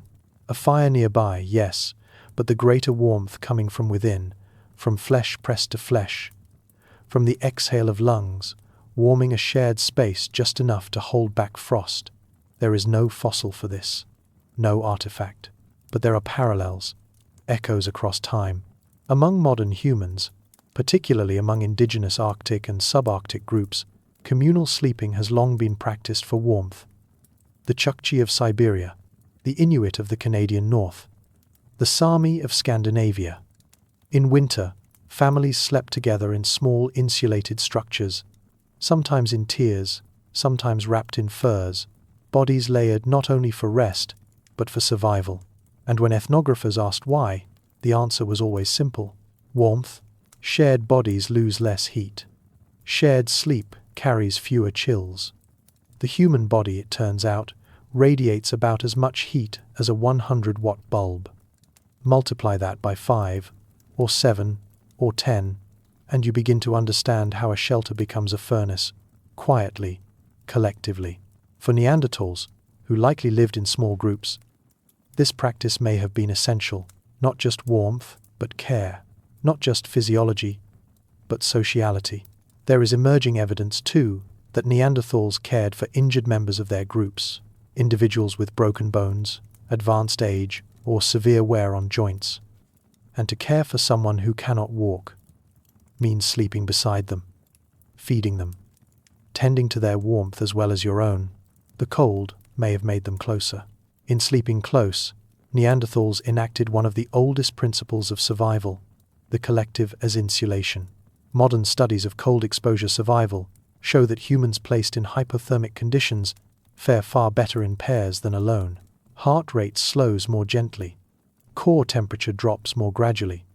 Psychological strain, the silent killer of endurance, is eased by nearness.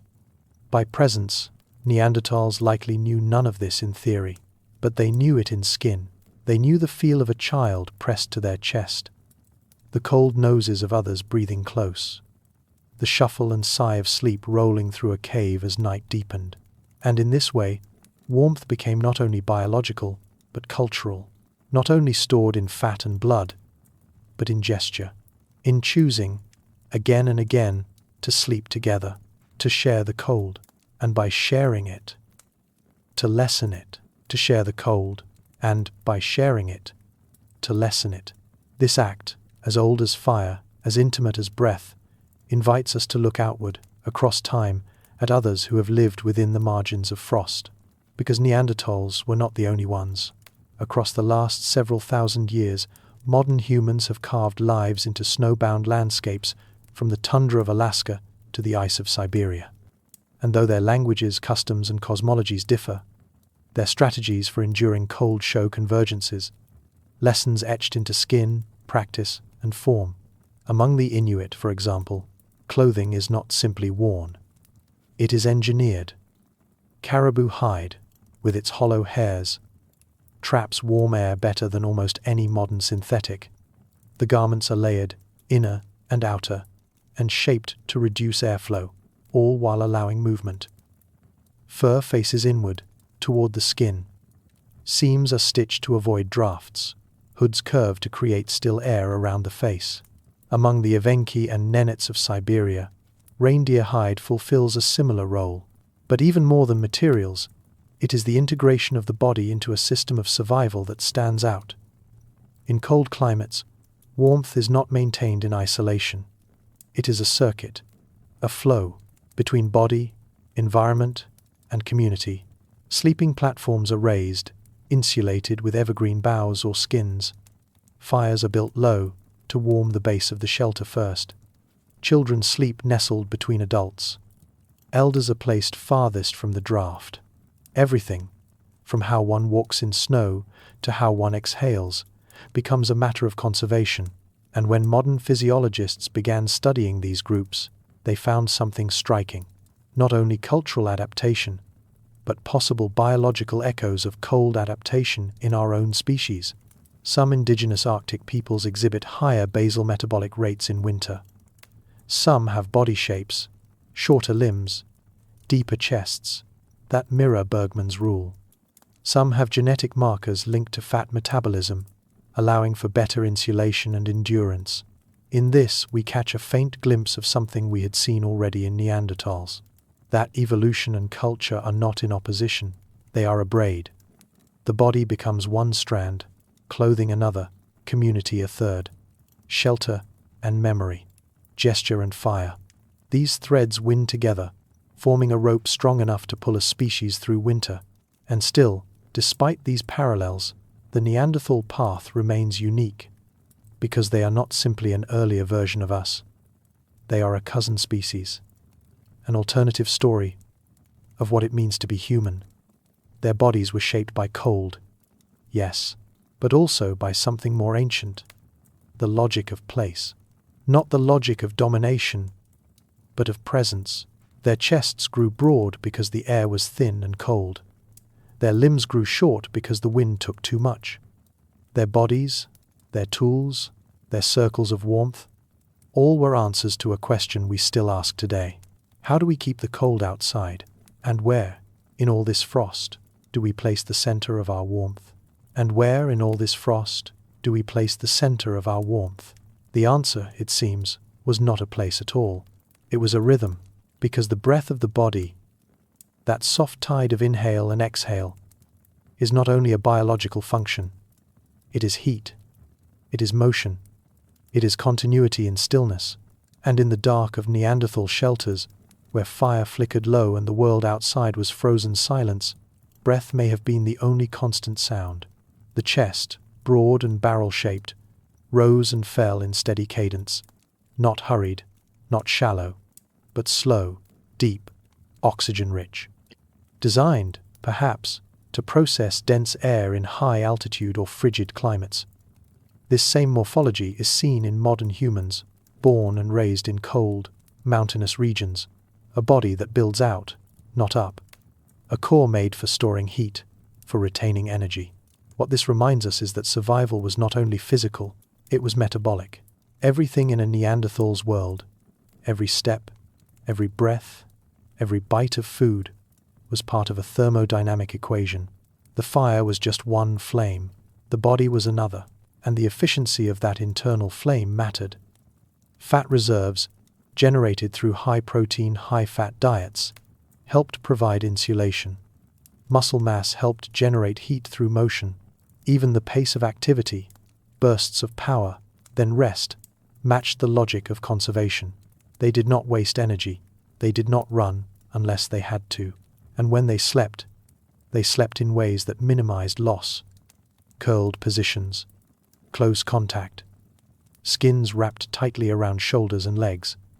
The body curved inward, not only to protect the core, but to hold the breath's warmth within. It's easy, from the present, to underestimate this wisdom, because our modern world is insulated not by bone and hide, but by architecture and fossil fuels. We sleep with thermostats. We forget, most days, what cold really feels like. Not the bracing chill of a winter walk, but the creeping, marrow-deep cold of a night without end. Neanderthals knew that cold, and so, they listened to their own bodies, the way one breathes through the nose instead of the mouth, warming the air before it touches the lungs. The way one eats before sleep to stoke metabolic heat. The way bodies press close, exchanging warmth wordlessly. Modern Arctic survival manuals echo the same guidance. Sleep in groups, insulate from the ground, keep your core warm, even if your extremities are cold. Your body is the engine, protect the engine. Neanderthals, it seems, had no manuals, but they had memory. They had instinct and observation and time. And slowly, over generations, they refined their approach. They made the body not only a vessel for life, but a partner in endurance. And in doing so, they did something quietly magnificent. They made the breath of the body into a kind of fire, one that burned not brightly, but long. One that burned not brightly, but long. And in that quiet endurance, we find perhaps the most intimate connection across the span of time. Because this is not just the story of Neanderthals. It is the story of the human body, yours, mine, and the long history it carries in its marrow. When you pull a blanket close on a winter night, when your arms wrap around your chest instinctively, when you curl your knees to your stomach and tuck your chin down, you are repeating gestures that once held back death. Survival is not always dramatic. Sometimes it is slow, repetitive, rooted in the gentle negotiations between organism and environment. The Neanderthal body was not made to conquer cold. It was made to endure it, and in that endurance was a kind of grace, a stillness, a trust in the body's own design and in the presence of others. Because in the end, even the most powerful physiology was only one part of the equation. The real warmth came from the network, the convergence of shelter, fire, skin, and breath. To understand how Neanderthals survived the Ice Age, we must look not only at bones and hearths, but at the space between bodies in the dark. That quiet space where nothing is spoken, but everything is shared. Warmth passed hand to hand, shoulder to shoulder. What begins as biology becomes culture, and what begins as necessity becomes memory. In that way, Neanderthal survival is not only a story of adaptation, it is a story of intimacy, of choosing, again and again, to remain near each other, to resist isolation, even in the harshest conditions, to make of the body not just a machine, but a message. That message has not been lost. It lives on in us, in the shape of our ribs, in the way we lean toward each other in sleep, in the instinct to gather close when the power goes out. Our species is often defined by intellect, by invention, by the ability to imagine what does not yet exist. But long before that, before language, before fire mastered at will, there was this: a breath, a heartbeat, a body curved inward against the cold, and another body beside it. That is where survival began, and perhaps where humanity did, too. So, as we leave this chapter, let us remember: the warmth Neanderthals carried was not only stored in fat or fire, it was stored in presence, in togetherness, in the slow exhale of sleep, echoing softly against stone walls. It is a lesson so old, we may have stopped hearing it, but it is still there, in our cells and our stories. The cold will always come, but so will the warmth of another. Flickering beside that warmth, the fire. If the body was the first shelter, then fire was its companion, a kind of second skin, cast not from flesh but from light. We often think of fire as a tool, as heat, as fuel, but for Neanderthals, it was also a rhythm, something that beat in time with the night, because Ice Age nights were not just cold, they were long. Stretched across the frozen steppe, the sun vanished for hours, sometimes for days, depending on the season and latitude. This wasn't a world of quick sunsets and cozy dusk. It was a world where darkness arrived like an ocean tide, vast and heavy, pressing into every crevice of the cave. And yet, in that cave, a circle of stones, a smear of ash, a hearth. These small, blackened craters are some of the most intimate archaeological clues we have. They whisper of presence, of gathering, of return, and they hint at something more, that Neanderthals not only made fire, but lived by it, organizing their nights around its pulse. So what happens to the human mind when darkness is constant and unbroken, and then, suddenly, is not? How does fire, with all its warmth and flicker, reshape not just the body's comfort, but the mind's experience of time? There is no definitive answer. But some researchers argue that fire altered the rhythm of cognition itself. Think about it. For hundreds of thousands of years, when the sun vanished, the day was done. But with fire, night became negotiable. You could stay awake a little longer. You could talk, gesture, cook, watch the flames. Not in bright, electric clarity, but in a kind of moving chiaroscuro. Shadows sliding along walls, faces glowing in pulses, thoughts stretching into the slow hours. In modern hunter-gatherer groups who live without electricity, anthropologists have observed that nighttime conversation around the fire tends to drift from the practical into the reflective. Myths, dreams, long stories, things not easily said in the light of day.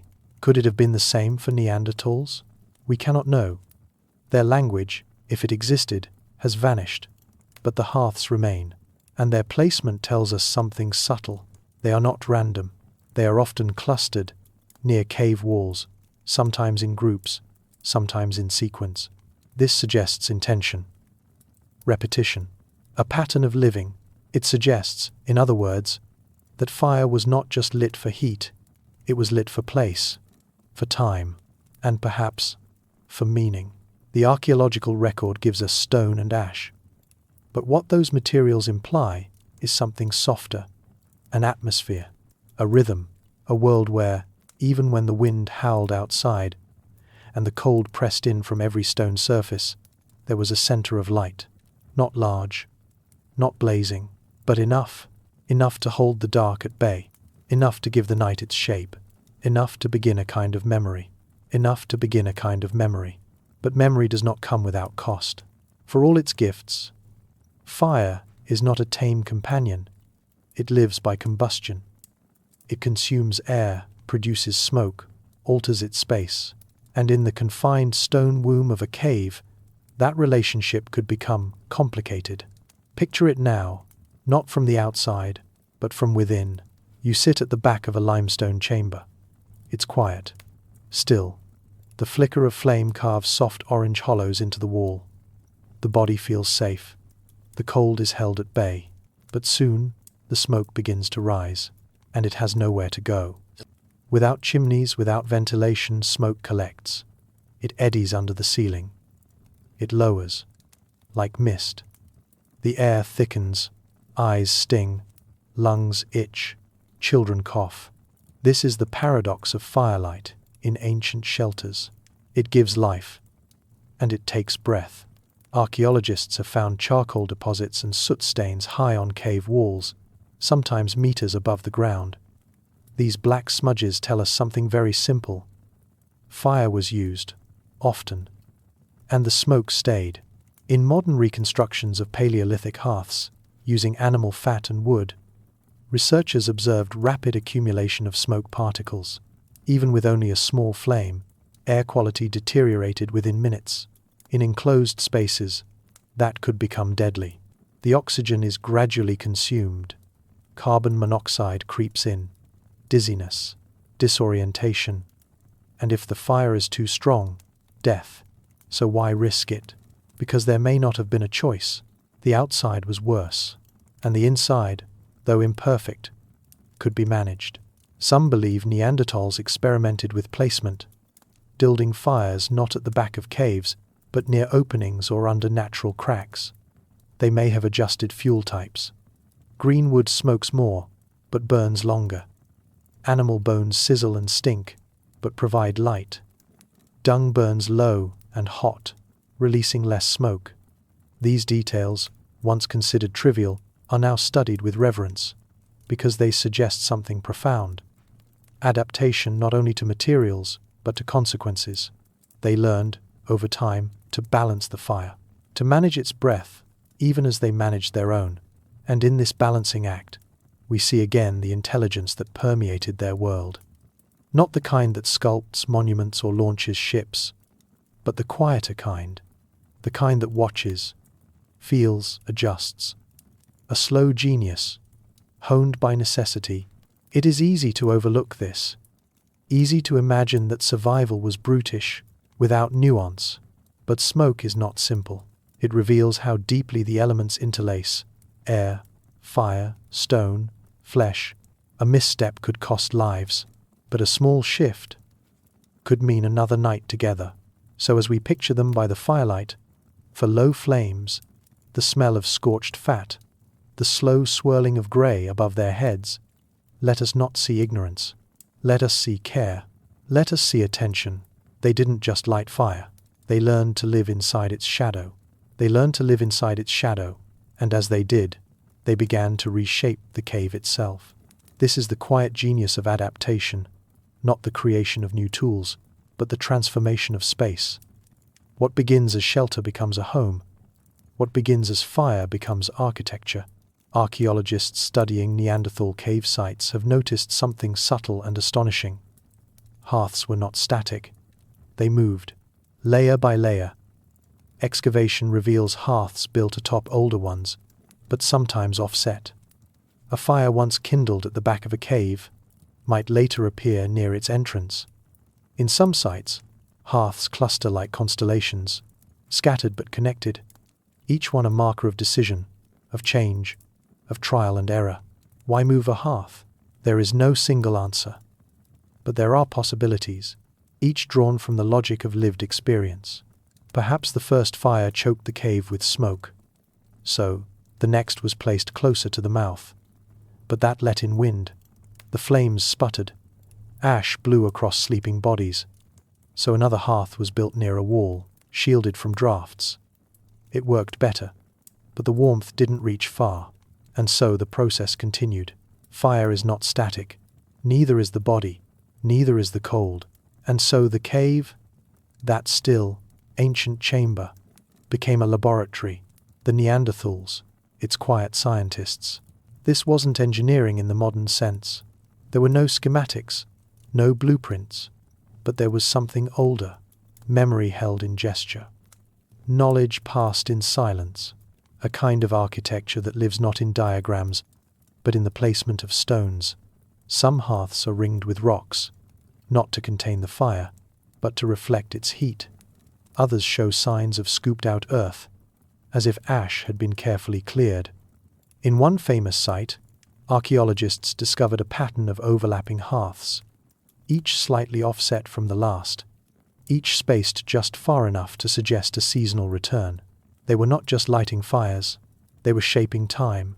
Every flame carried not only warmth, but a trace of the past, an echo of where they had sat before, where the smoke had gathered, where the children had been laid to sleep. This rhythm of returning, adjusting, repeating, is something modern experimental archaeologists have tried to replicate.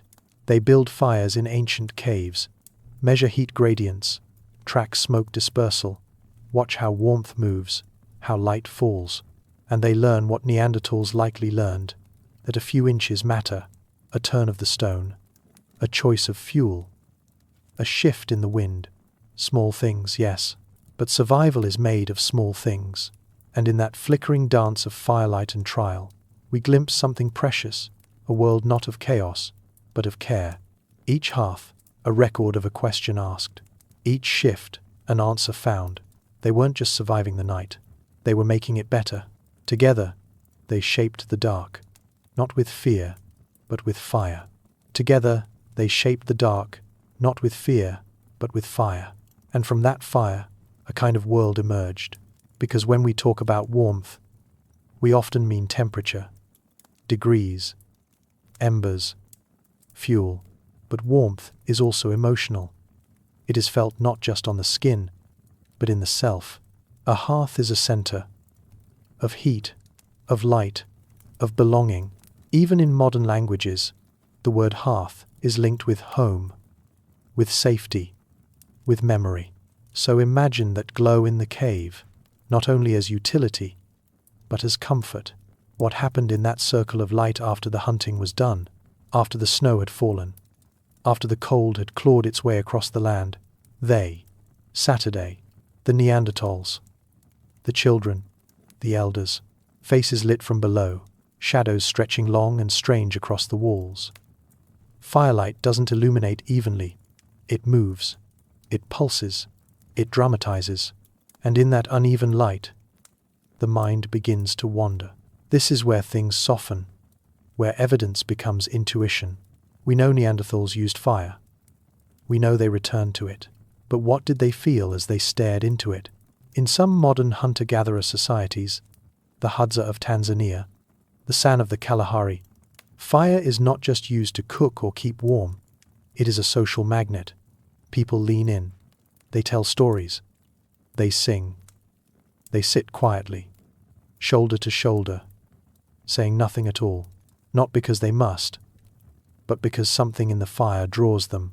There is speculation, and it must remain speculation, that fire altered human cognition, not biologically, atmospherically, that in the gentle chaos of the flame, thought slows, becomes reflective, that around a fire, we think differently, not more logically, but more deeply. This may sound romantic, but in experiments conducted with modern humans, firelight has been shown to lower blood pressure, heart rate. It induces calm, and calm matters, especially in a world as volatile as Ice Age Europe, where the stakes were high and the margins were thin. At night, under the dome of stone, with wolves pacing beyond the threshold, and frost crawling into the bones, calm was survival. The fire gave that, not through strength, but through rhythm, the crackling, the warmth, the moving shadows. It created a space where the body could rest, and where the mind could open. What passed between Neanderthals in that space? A glance, a gesture, the sharing of meat, the soft press of fur against skin. These things leave no trace in soil, but they linger, somehow, in the imagination, and perhaps that is the truest warmth of firelight.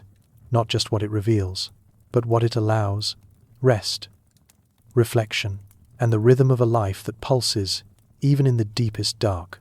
And the rhythm of a life that pulses even in the deepest dark. That rhythm was not constant. Fire dies. Even the best-fed hearth must fade. Embers cool, shadows lengthen, and the cave, once golden with flicker, returns to grey, then black. This was a part of the cycle too, extinguishing, watching the last red pulse collapse into ash, curling tighter in sleep. knowing that in a few hours someone would stir and begin again. Fire was not a single act. It was a relationship, a practice, one that had to be tended and relearned every night. And here, in this final breath of the chapter, we return to something small but profound, the human hand. To build a fire, the hand gathers, arranges, strikes, shields. To keep it alive, it feeds, adjusts, waits. This gesture of cupping the flame, of leaning close to nurture it, may be among the oldest acts of care in our lineage. And care is what defines the Neanderthal night, not comfort, as we would know it, not ease, but attention, maintenance, intimacy. A fire was not simply there. It was made. It required knowledge of wood, of weather, of timing. It required materials, stone tools to strike, dry tinder to catch, a memory of where the coals were last hidden, and in the chill before dawn, when smoke had faded and bodies huddled closer, it required trust. Trust that the fire would return, trust that someone knew how, and someone always did. This is the legacy etched not in words, but in circles of stone. A hearth is the opposite of a monument. It does not rise, it does not last, but it is remembered because it was returned to. Again and again, fire leaves little behind.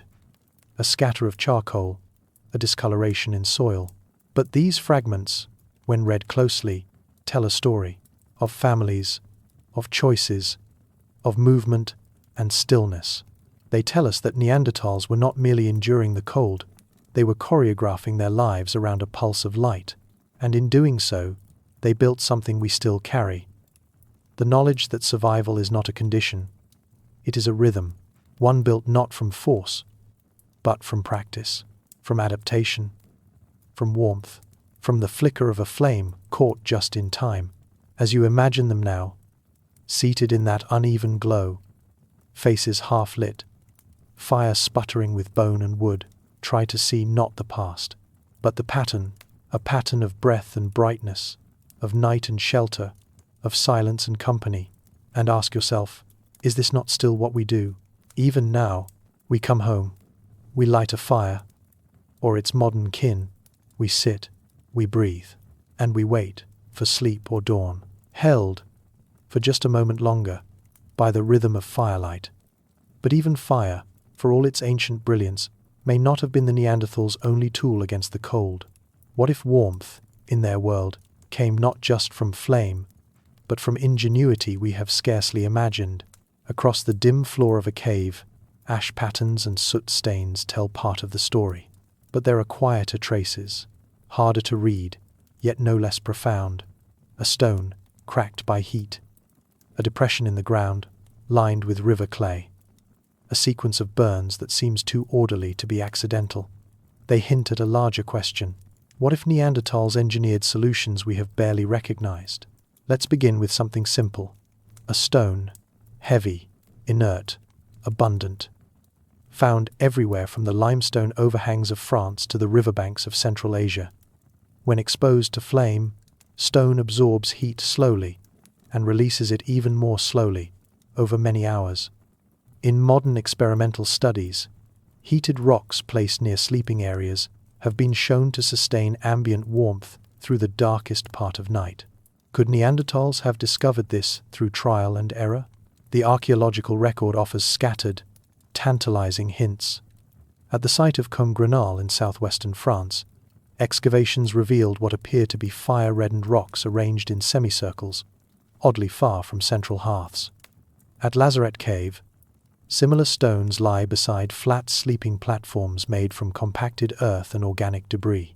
And at Pec de l'Arze, burn marks on limestone suggest repeated exposure to high, localized heat, possibly from repeated cycles of heating and cooling.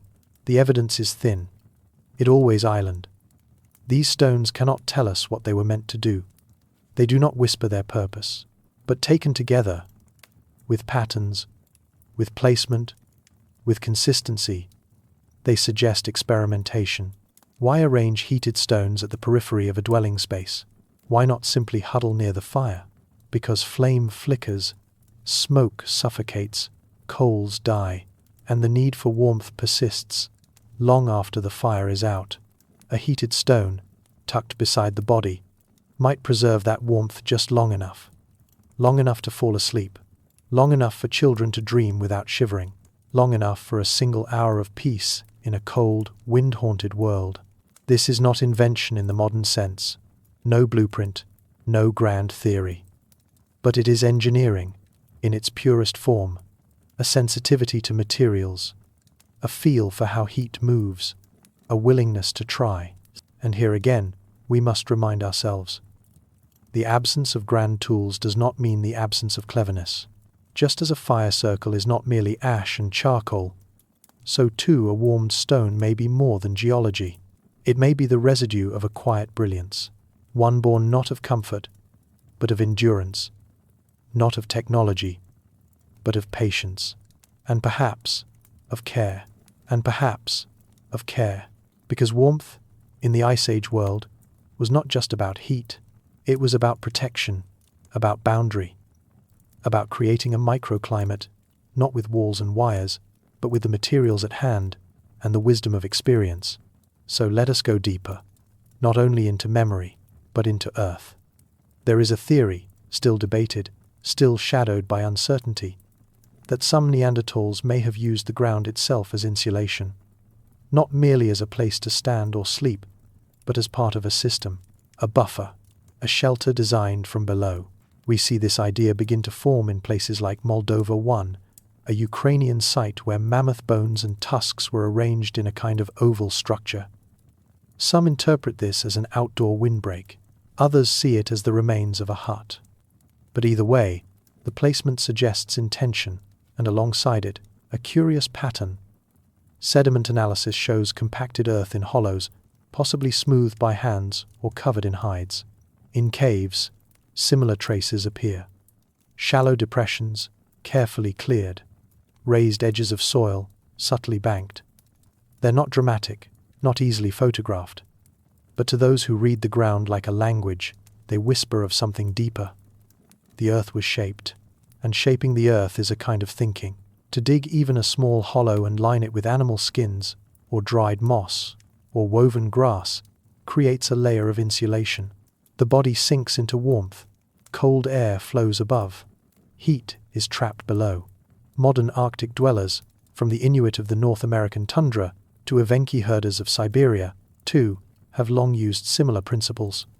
Underground dwellings, snow burrows, skin tents with earthen floors. The logic remains unchanged. Air chills. Earth shelters. Could Neanderthals too have known this? Not through abstract theory, but through sensation. A child lies closer to the ground, feels where the frost lingers, learns where the cave breathes coldest. An elder remembers which patch of soil stays dry even in winter. The knowledge passes quietly. No words needed. Experimental archaeologists, kneeling in reconstructed cave shelters, have tried to replicate these conditions.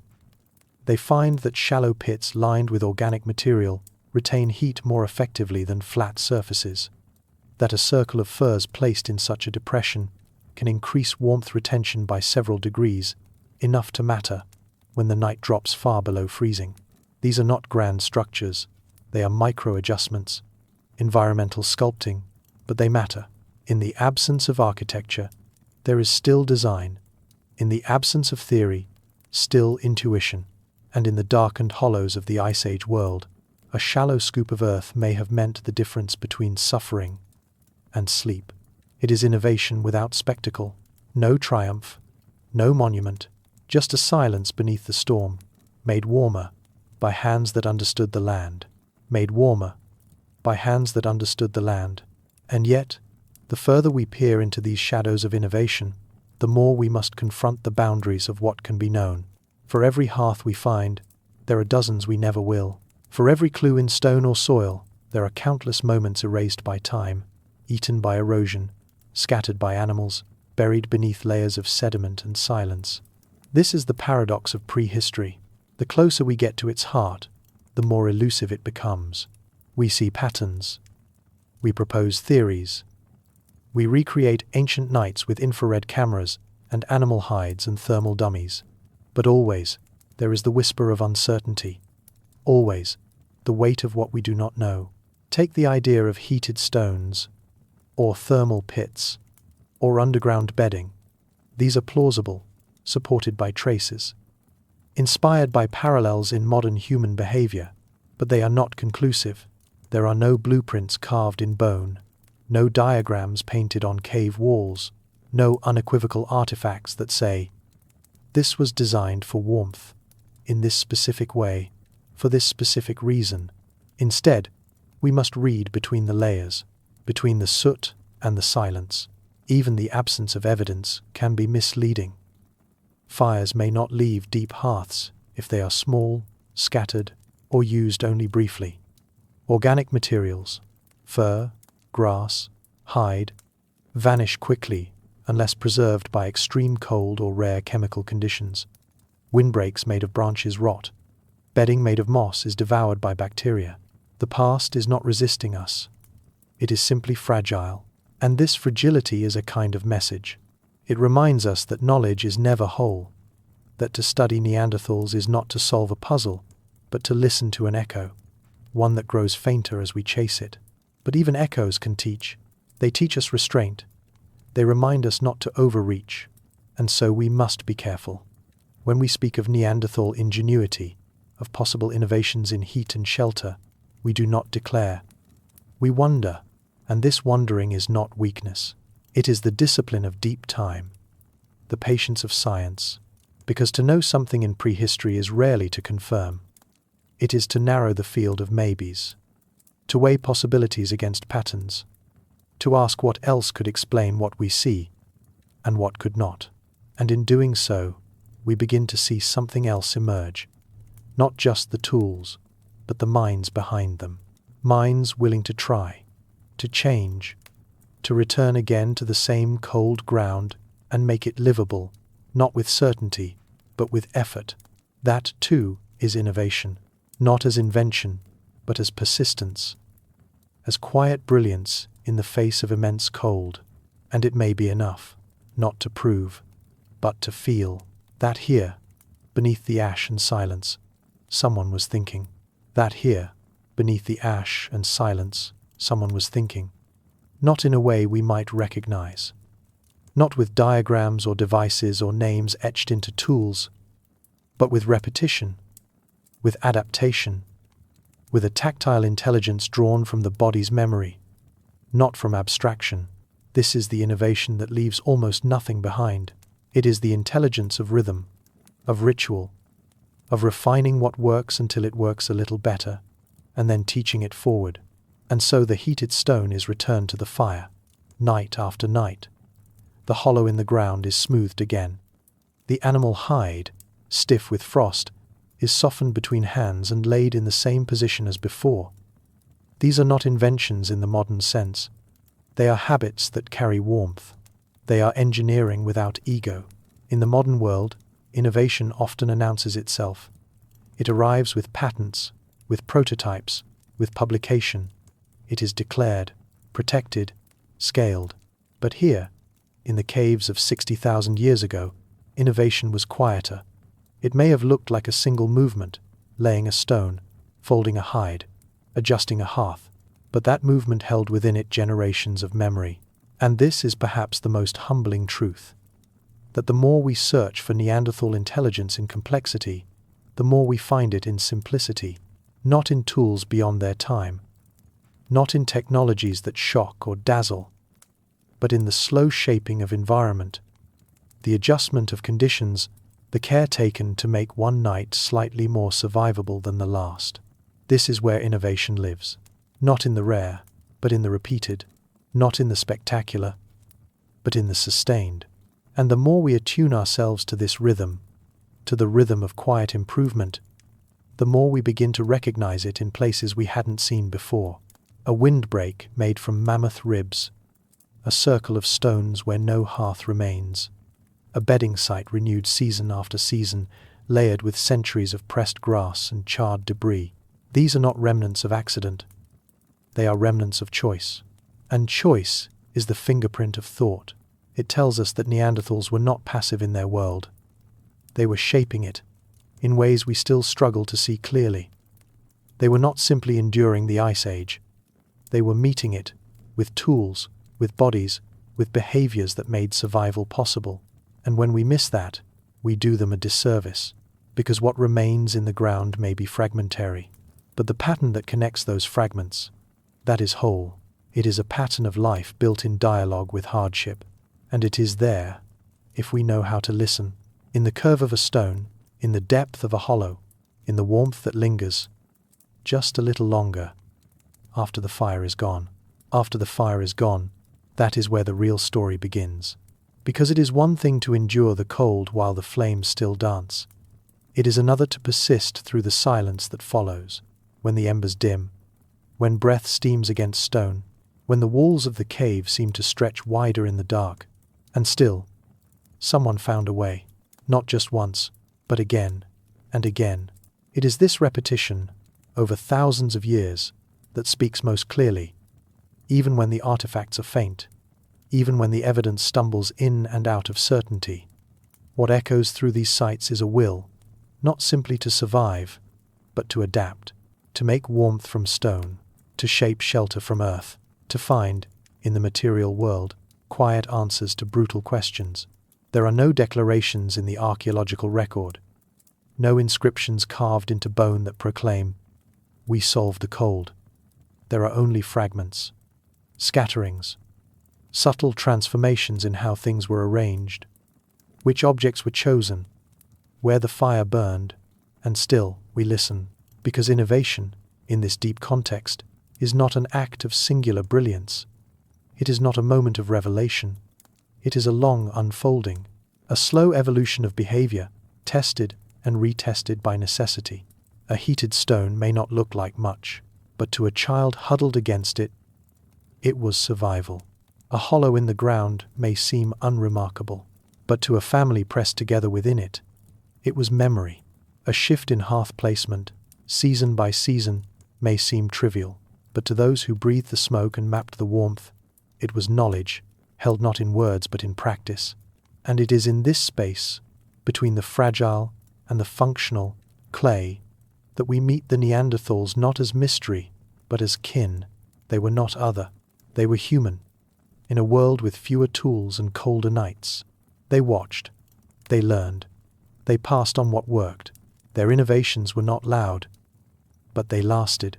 And perhaps that is the deeper message, hidden in these layers of ash and stone, that survival is not only about what we build, but about how we notice, how we adapt, how we share the warmth we find, and make it stretch just a little farther, for just a little longer. So we return. Now, from this chamber of speculation, we do not leave with answers.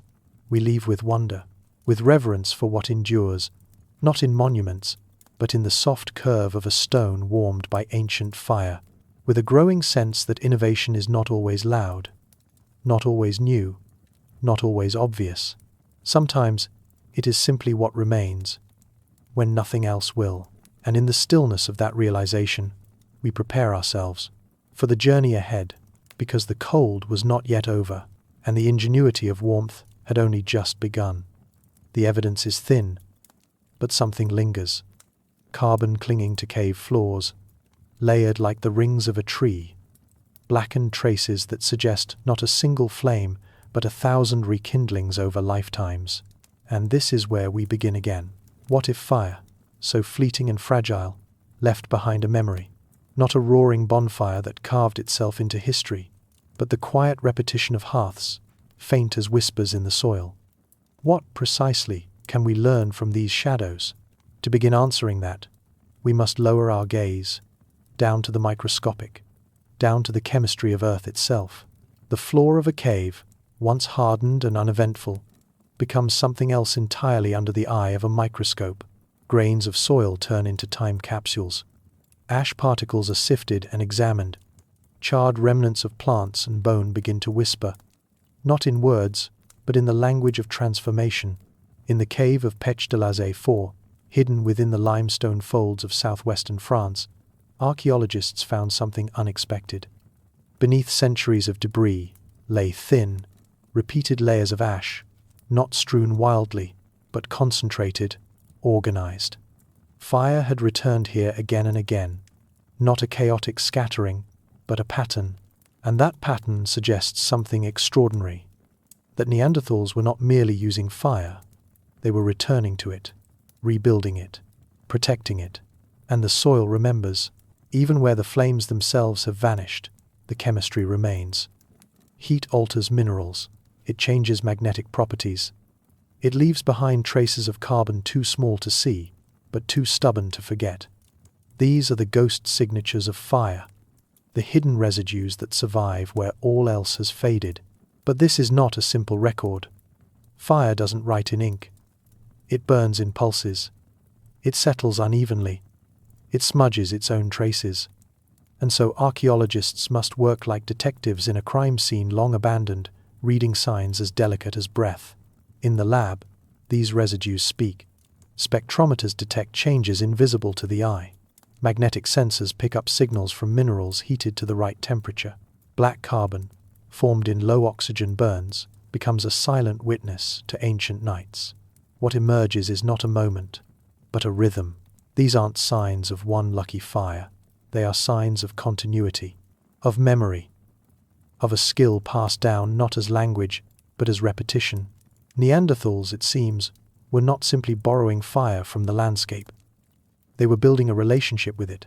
But even as we find these clues, we face a difficult truth. Time is unkind to fire. Ash dissolves. Layers are mixed by animals, weather, and time. What survives may only be a fraction of what once burned.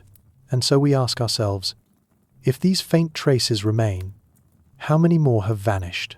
How many stories have we already lost? To lose a fire is not just to lose heat.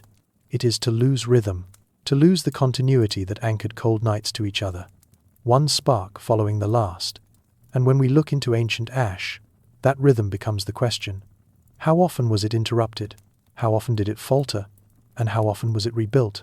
One way we begin to answer that is through charcoal, not the kind we burn today in neat stacks, but ancient fragments, fragile and muted, buried in cave sediments, each one a time-stamped memory of a burn. And when these are found in sequence, layer upon layer, they begin to resemble tree rings, or breaths, or drumbeats. In sites like Grotte du Renne and Roc de Marsal, charcoal analysis has revealed a surprising regularity. Fires were not rare. They were persistent, not only over years, but across generations. This wasn't random use, this was practice. And practice implies intention. Charcoal, for all its blackened quiet, can speak. It reveals the types of wood that were chosen. Some slow burning, some fast and bright. This suggests knowledge, an understanding of material behavior in flame, and it reveals the intensity of heat. Whether a fire was open, smoldering, or shielded, whether it was large or small, brief or sustained, each fragment tells a story of decisions made, and together they sketch the outlines of a lifestyle shaped by repetition. This is not innovation in the dramatic sense. It is the deeper innovation of habit, the kind that must be taught, passed on, maintained. And what's remarkable is that this continuity sometimes spans not just decades, but centuries. In Abri-Pateau, another shelter nestled into the folds of Ice Age France, hearth layers extend vertically, each one separated by thin lenses of sediment.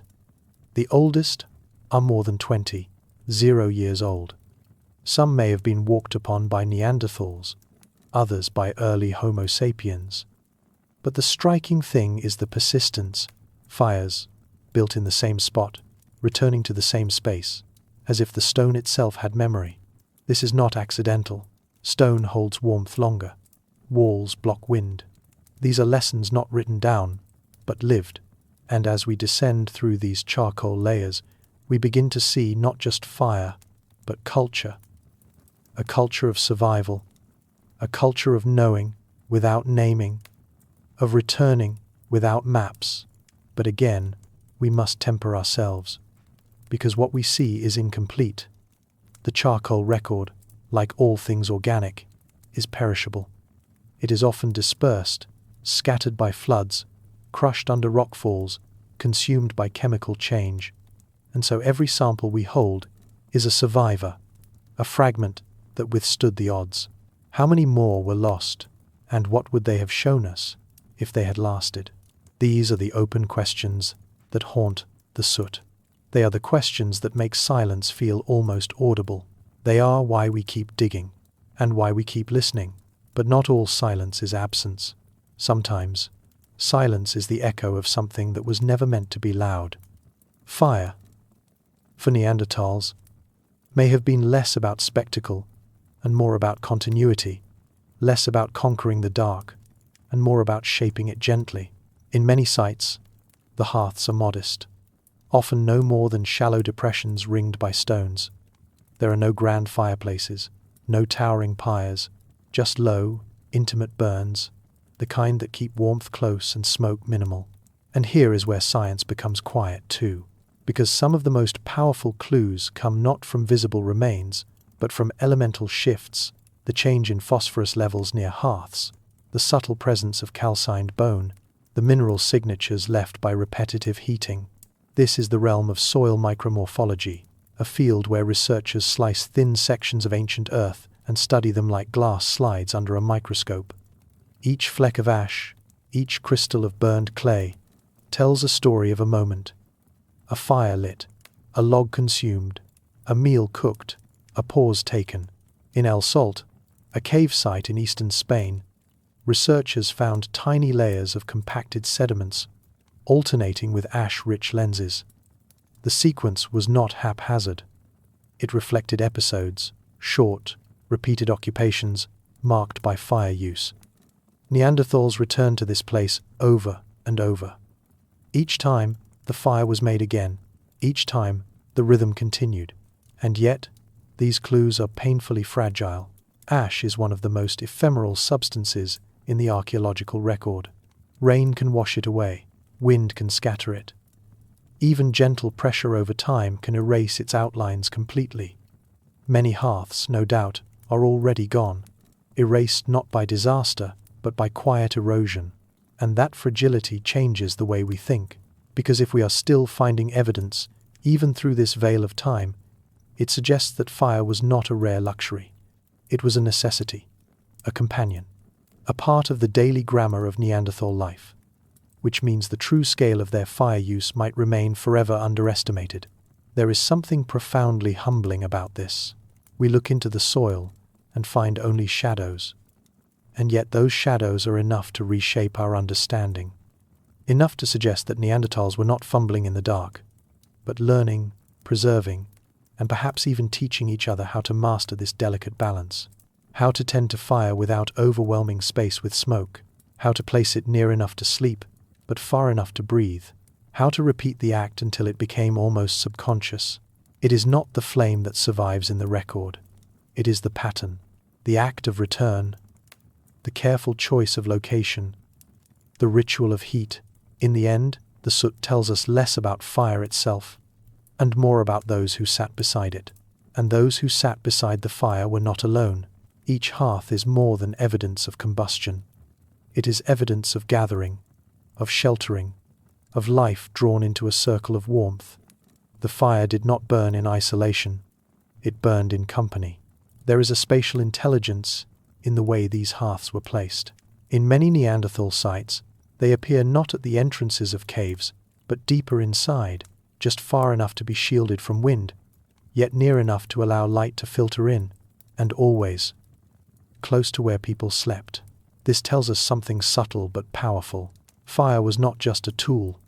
It was a center around which other parts of life arranged themselves. Tool-making debris, bone fragments, pigment residues, they all cluster around these charred spots in the soil. They are not evenly scattered. They are drawn inward, toward the warmth. Even the absence of fire can be revealing.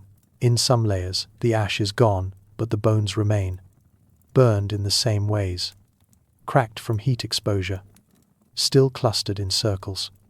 This suggests that fire was present, even if the ash no longer island.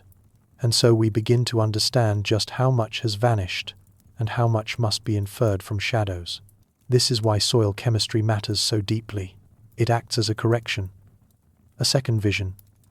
In places where the eye fails, instruments can still see microscopic particles of manganese linked to bone burning, shifts in magnetic susceptibility, pointing to heat exposure. All these signatures align to form not just an event, but a behavioral pattern, a pattern that may have lasted centuries. That continuity leads us to a deeper question. If the same places were used again and again for fire, were they marked somehow? Were stones rearranged? Was there memory in the architecture of warmth? Even now, some archaeologists believe that particular hearth spots may have been socially recognized, known to a group as the place where warmth lives. This is more than survival. This is belonging. To return to a place where your ancestors sat, where the stones are blackened in the same shapes they once were, is to feel a kind of time travel, a living loop of behavior, a quiet heritage of flame. But this, too, is speculative. We must always acknowledge what we cannot know. The evidence is partial. The past is not a perfect manuscript. It is a palimpsest, overwritten again and again by time, decay, and chance. And yet, even in this uncertainty, something profound emerges. That Neanderthals were not improvising in the dark. They were crafting something lasting, a choreography of heat and space, a memory etched not in words, but in warmth. Even soot can become a story. Even ash can carry knowledge.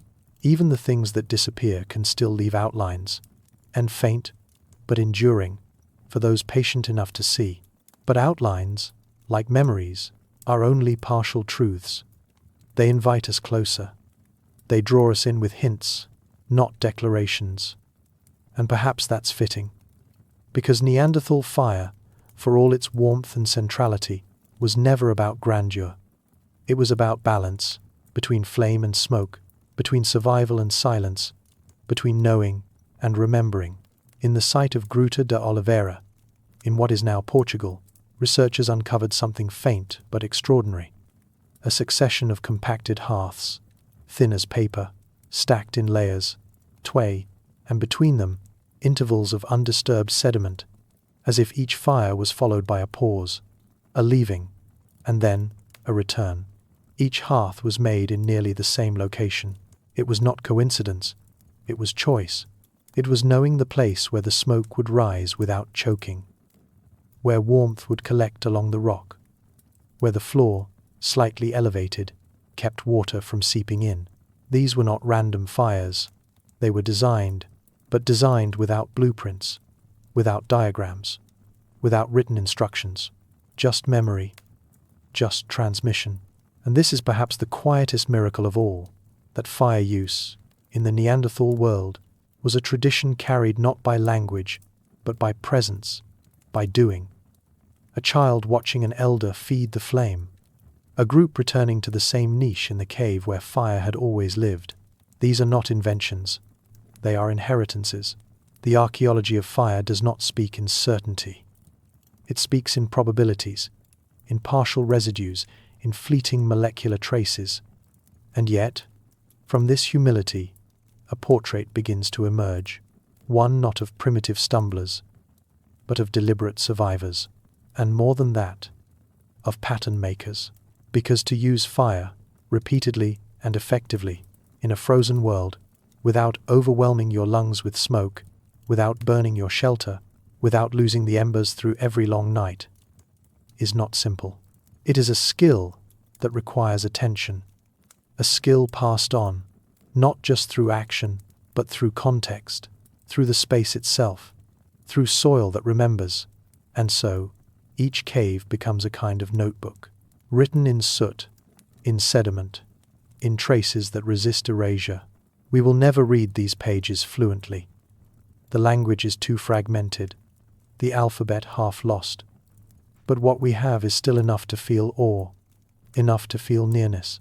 Because fire was not just something Neanderthals made, it was something they returned to, over and over, again and again, in the same places, with the same care. And in that return, we begin to recognize something familiar, something shared, the instinct to gather near warmth, the intuition that some spaces hold memory, the reverence for the small, glowing center of the dark, a circle of light, cupped in stone, a language of flame, spoken without words, a lesson, still burning, in the chemistry of ancient soil. Though we return once more to the question left, lingering in the soil, those blackened layers of ash, layered like sedimentary memories, revealing not just the presence of fire, but the persistence of thought. Because beneath the soot lies something more enduring than flame, the quiet imprint of trial, of error, of choices made and unmade over generations. If fire left its mark in carbon, perhaps creativity left its trace in adaptation. The haunting question, then, is whether survival itself was an act of ingenuity, and not merely endurance. In the bleak vastness of Ice Age Europe, Neanderthals faced a world that demanded more than brawn. They were creatures of their time, yes, but also experimenters within it. They did not sculpt cathedrals or leave behind sprawling cities. What they left was more fragile, but no less profound. The signs of minds constantly adjusting to a harsh, unpredictable world. And here, in this struggle, we begin to see not just survival, but culture. Consider the evidence of material variability. Across sites, we find different strategies in tool-making, hearth construction, and site arrangement. Not random scatter, but patterned experimentation. In some caves, hearths are built with stones arranged in rings, a small act perhaps, but one that suggests planning, containment, even efficiency. In others, fires appear scattered, perhaps indicating a shared communal space. This variation is not the result of mere chance. It points to adaptation at the local level, an understanding of terrain, of airflow, of resource availability.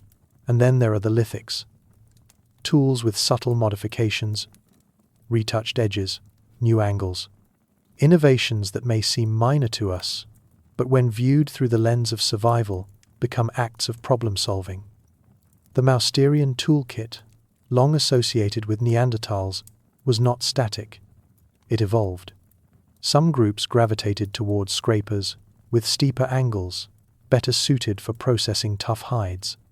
Others developed leaf-shaped points, finely worked and potentially used in ways still debated. Why the variation? Because no single solution fit every context, and that willingness to shift, to adjust, suggests a mind comfortable with uncertainty.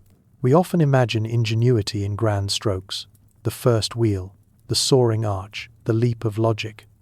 But perhaps we've overlooked its quieter forms, a shift in flint selection, a change in hearth placement, a new method of securing hides. Each decision, built atop the last, incrementally shaped how Neanderthals interacted with their world. They were not locked in tradition, they were tinkering. This capacity for micro-adjustment is, in many ways, the soul of cultural intelligence. It requires memory, observation, a mental model of cause and effect, and perhaps most poignantly, it suggests teaching. Because how else do refinements persist, if not passed hand to hand, gesture to gesture, across generations? We don't know their words, we barely know their faces. But in the placement of a stone, in the charred remnants of a dozen careful fires, we glimpse something precious, a lineage of learning, a mind not only surviving, but shaping its own odds. But this adaptability raises a deeper mystery. If Neanderthals were so capable, so inventive, why did they vanish? Maybe the answer is less about failure and more about fragility, because adaptation is not the same as invincibility. A species can be brilliantly equipped for a set of conditions, only to falter when those conditions shift.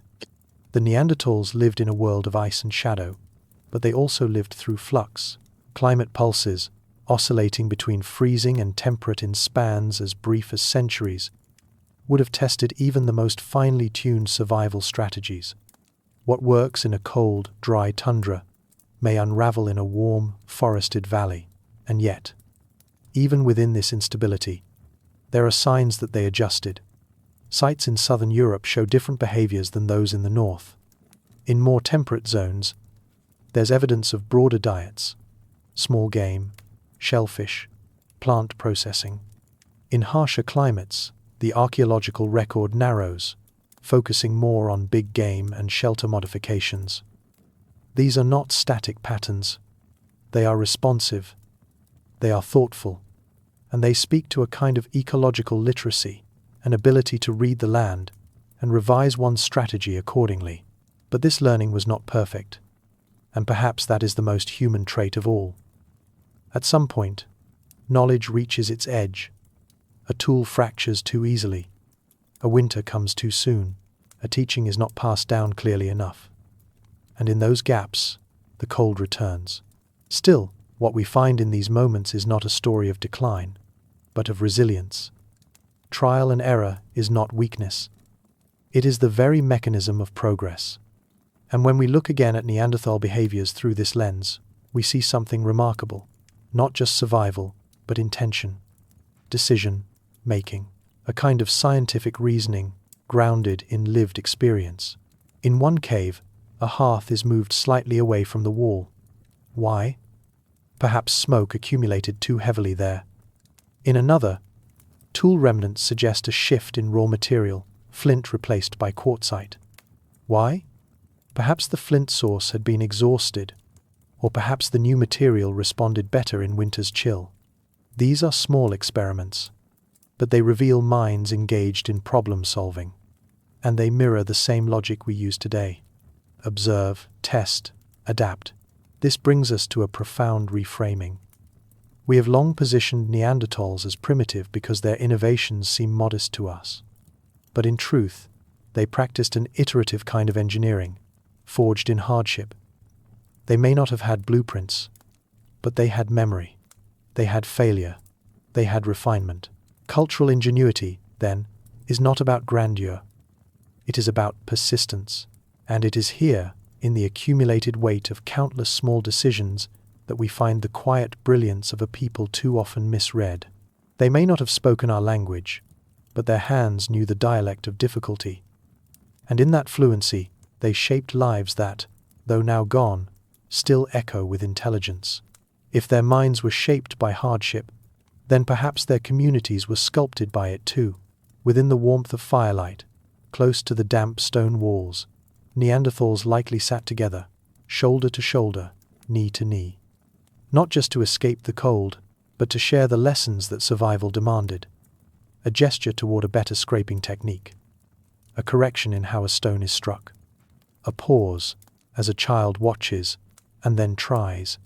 These moments leave no fossil. And yet, they are the scaffolding of culture. We tend to think of teaching as formal words, tools, blackboards. But learning can be ambient. A glance, a repetition, a correction made through imitation. The transmission of knowledge may have been slow, but slow does not mean shallow. It means embedded. In this light, the material traces we find, burnt bones, shifted stones, layered ash, become more than signs of habitation. They become echoes of collaboration, of care, of trial extended across time, not just individuals, because it takes a group to remember what works. It takes memory shared to build anything lasting. This brings us to the heart of a difficult question. What does it mean to call a people primitive?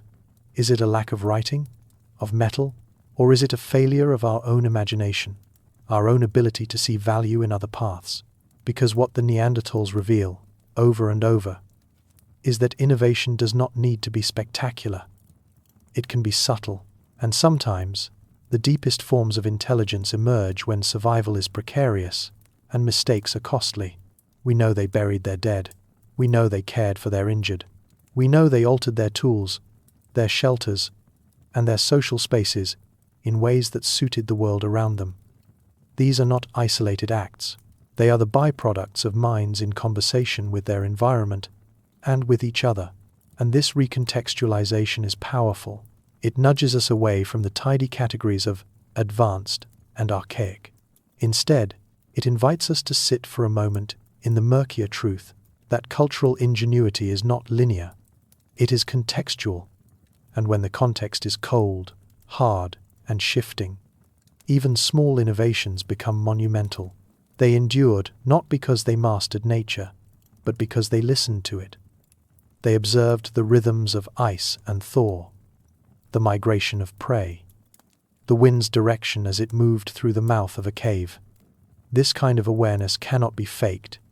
It is earned, slowly, repeatedly. And maybe that's the lesson they leave us. Not that they were like us, exactly, but that we are also like them. That adaptation is our shared inheritance. That culture is not a luxury, but a response, a necessity born in firelight and shaped by the cold. If culture is a response, then its beauty lies in how quietly it accumulates.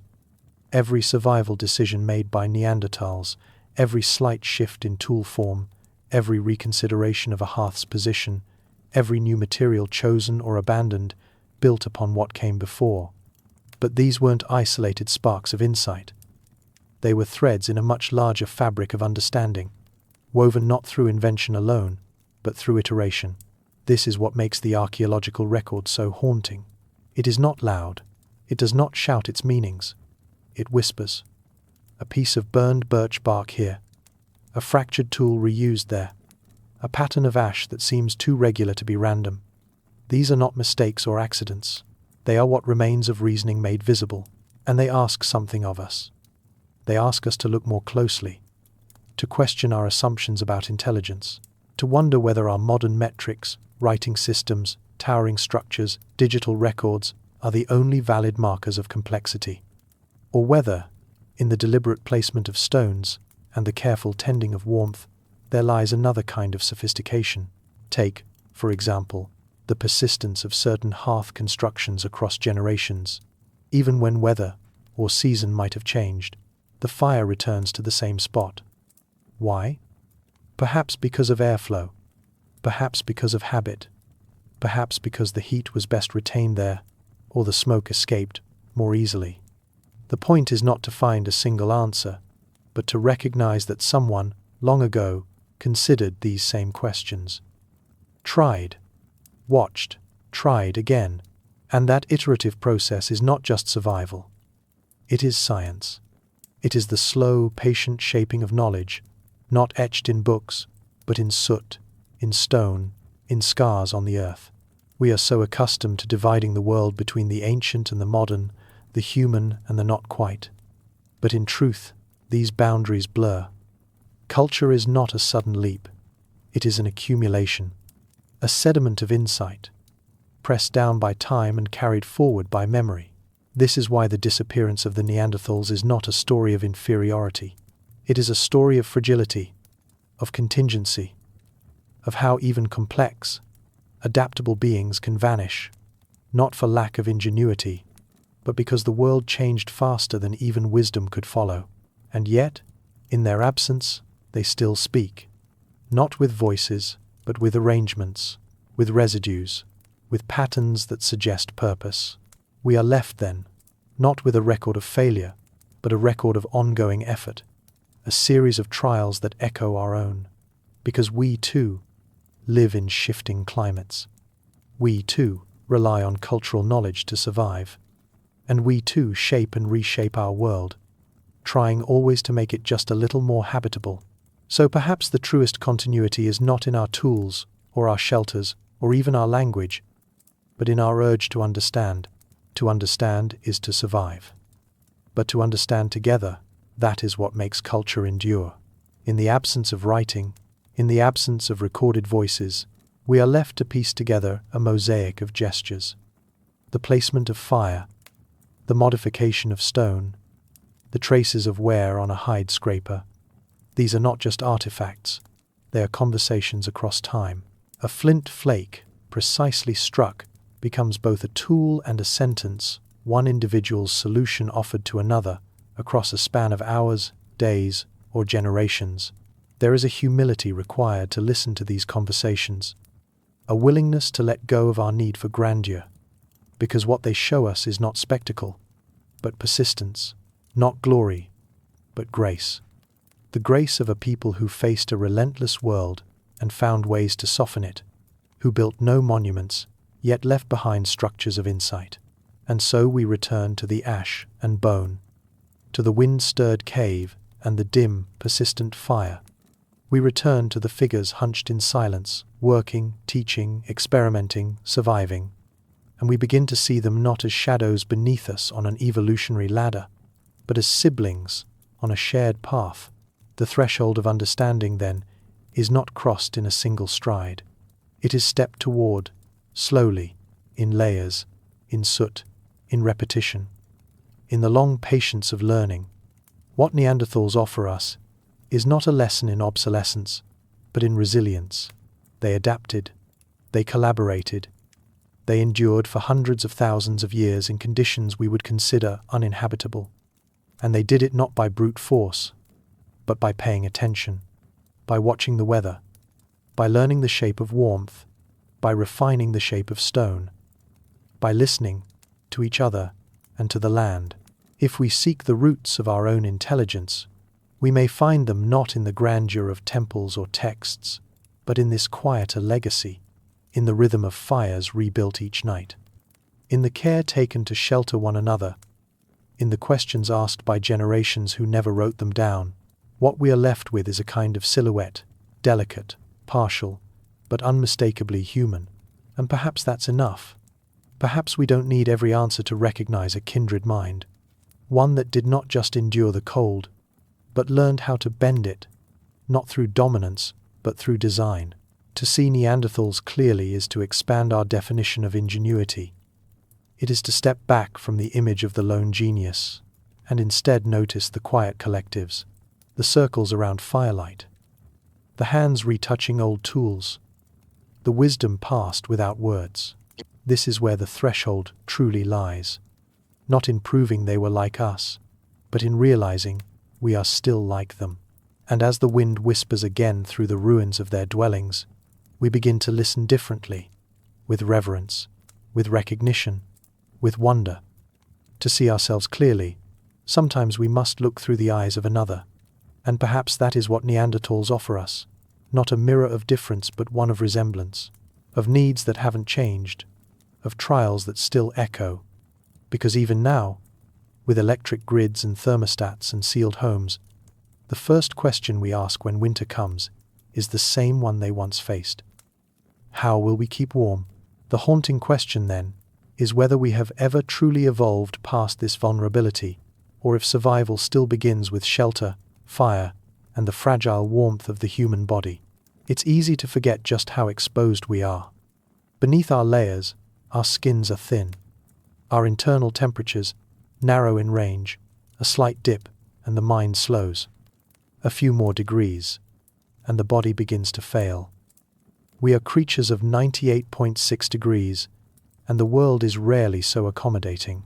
And so we build, not just homes, but barriers. We insulate, seal, trap heat, like a precious substance. We layer ourselves in fiber and fleece and synthetic blends, but the motive is unchanged. Keep the warmth in. Keep the cold out. In this, we are not so different from the people who once huddled in caves, listening to wind push through limestone passages, tending embers that could never be allowed to die, because warmth, in the end, is not a luxury. It is the price of survival.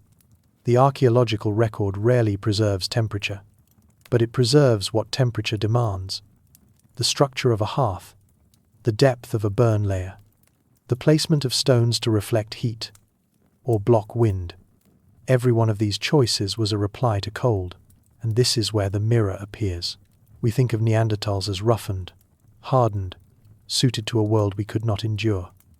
And in some ways, they were. Their bodies were built for cold, stockier, thicker, with broad chests and shorter limbs that lost heat more slowly. But even so, they still needed more. And what they needed was what we still need: a place to retreat, a method to heat the air around us, a way to share heat when supplies run low. We see this across time, in the careful nesting of hearths in sheltered alcoves, in the overlapping sleeping depressions, in the soot-darkened ceilings that show smoke rising from fires maintained long and low. And we see it in ourselves. Every winter, the same patterns emerge. Rooms where family gathers. Fires, now electric or gas or digital, but still placed at the heart of a space, still flickering, still symbolizing more than light, more than heat, an anchor, a perimeter of safety. We no longer live in caves, but the instinct remains. Find warmth, protect it, share it. And so the boundary between them and us blurs, not because we've forgotten how far we've come, but because we are still, in our most vulnerable hours, seeking the same shelter.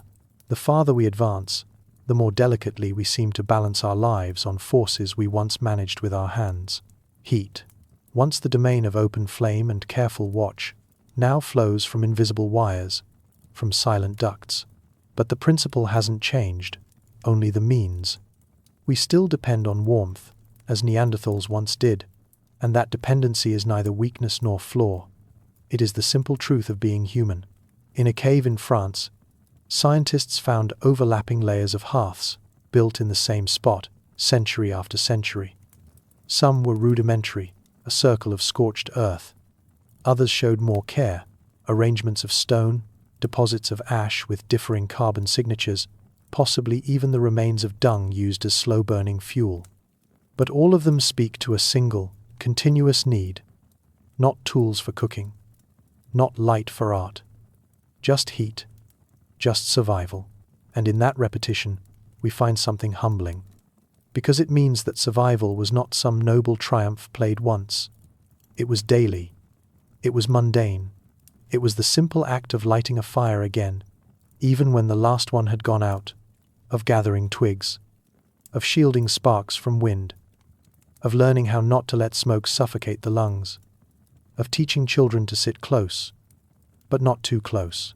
Our fragility is not an insult to our species. It's the background against which our resilience becomes legible. We live on a narrow line between freezing and overheating, and yet across millennia, humans have adapted, adjusted, persisted. Neanderthals did this too. In a world without electricity or insulation, they kept warm. Not through perfection, through constant effort, through attention, and maybe that's the truer portrait of intelligence. Not abstract reasoning or language or art, but the capacity to face discomfort again and again, and respond with adaptation.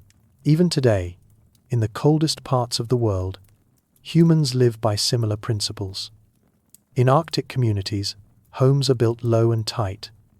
Beds are shared. Clothing is layered with fur, and fires, though no longer central, are still valued. The lesson is simple. Warmth is a communal resource. It cannot be hoarded. It must be shared. And so it was with Neanderthals. We imagine them, sometimes, as individuals, isolated figures against the cold, but the evidence points elsewhere. Shared hearths, group sleeping, caves occupied for generations, with signs of repeated visits to the same shelters. These are not the actions of solitary survivors. They are the traces of communities who understood their own fragility and protected one another accordingly. To survive, the Ice Age required more than tools or muscles. It required empathy, the awareness that if the fire failed, everyone would suffer. And so someone kept it going. Someone gathered fuel. Someone noticed the child shivering in the corner and pulled them closer. There is a softness here, a tenderness, not often spoken of in the context of prehistory, but essential. In the hush of a frozen night, the flicker of a fire becomes more than light. It becomes reassurance, a rhythm the body can trust. Neanderthals, with no written language, no clocks, no electric hum, oriented themselves to the world by sensation, by the warmth on their skin, by the crackle that meant life had not yet slipped beyond their grasp. And so we arrive at a deeper truth, one that draws a quiet line from cave to apartment, from kindling to thermostat. We do not merely seek heat, we arrange our lives around it. Even now, homes are designed with this ancient pull in mind. Kitchens radiate warmth not only in temperature, but in feeling. Beds are placed away from windows. Curtains are drawn at night. A small echo of animal skins hung over cave mouths. Our rituals around comfort, warm drinks, thick blankets, huddling close, are not modern inventions. They are inherited instincts. When heating systems fail, we revert quickly. We gather together. We layer ourselves. We block drafts with towels. We improvise. There is something in us that remembers. And not just the physical act, but the emotional landscape that comes with it. The vulnerability, the urgency, the way cold sharpens awareness. We are not so different from the people of 0 years ago. And yet, we forget this continuity. We speak of Neanderthals as other, as if they lived behind a veil of incomprehensible strangeness. But when you strip away modern gloss, the same needs remain, the same fears, the same instincts. Perhaps it's easier to see ourselves as distinct, as having conquered nature, outgrown our past. But moments of crisis bring clarity. A snowstorm that knocks out power, a winter camping trip gone wrong. In those moments, we are all once again creatures of warmth and breath. Neanderthals did not write poetry about the cold, but they knew its edge. They bore it in their bones, in the frostbite that scarred skin, in the quiet groans of bodies stiff from sleeping on stone. They learned to live, not in spite of the cold, but in conversation with it. It shaped how they moved, where they settled, what they wore, what they valued, and it shaped who they became. That is the mirror they offer us. Not one of difference, but of reflection. A vision of humanity stripped down, not simplified, but clarified. There are no grand monuments in the Neanderthal record. No palaces, no pyramids. But there are shelters, hearths, tools designed to soften the bite of winter. And in that simplicity lies wisdom, because for all our advances we are still bound by the same equation. Heat equals life. It is a quiet truth, a humble one. But it is the axis on which the human story has always turned. The deeper we look, the more the line between past and present softens, not as a blur, but as a bridge. What once seemed primitive now feels familiar. Not because the world was easier, but because its demands were fundamental. Neanderthals were not striving to conquer the world. They were trying to remain within it. Today, we speak in kilowatts and insulation ratings, in climate control and central heating, but beneath the language is the same priority: create an envelope of safety against the cold. Our furnaces and radiators may seem far removed from animal hides and hearthstones, yet they serve the same ancient contract. Warmth is not a luxury. It is the boundary between thriving and decline. And just as their fires once illuminated cave walls, our heat seeps through concrete and drywall, glowing unseen but vital. To survive Ice Age winters with no thermostats, no down jackets, and no metal tools was not just difficult. It was a daily negotiation with mortality. And each night they won, each morning they endured, was a quiet triumph of ingenuity over despair. This wasn't about domination. It was about balance, reading the wind, following the game, choosing the right stone, passing down the fire-starting trick that worked when wood was damp. That humility, that slow learning, is still echoed today. When a heating system breaks, we do not reinvent physics. We call someone who knows. We pass down knowledge. We repair. And often, we realize, in those hours of exposure, that we are not invincible. There is irony in how much we've built to feel immune from nature, and yet how fragile those constructions are. A single outage can reduce a modern home to a shell. Glass and steel cannot warm you without power. But a skin stretched over a wooden frame, a fire tended at the right angle, can hold off death when all else fails. And this is where Neanderthal resilience becomes not just inspiring, but instructive. They teach us that intelligence doesn't always announce itself in complexity. Sometimes it is measured by attention, by patience, by the way a community remembers what works. There is nothing simple about surviving a glacial night without dying of exposure. It is not brute strength that does this. It is judgment, habit, culture.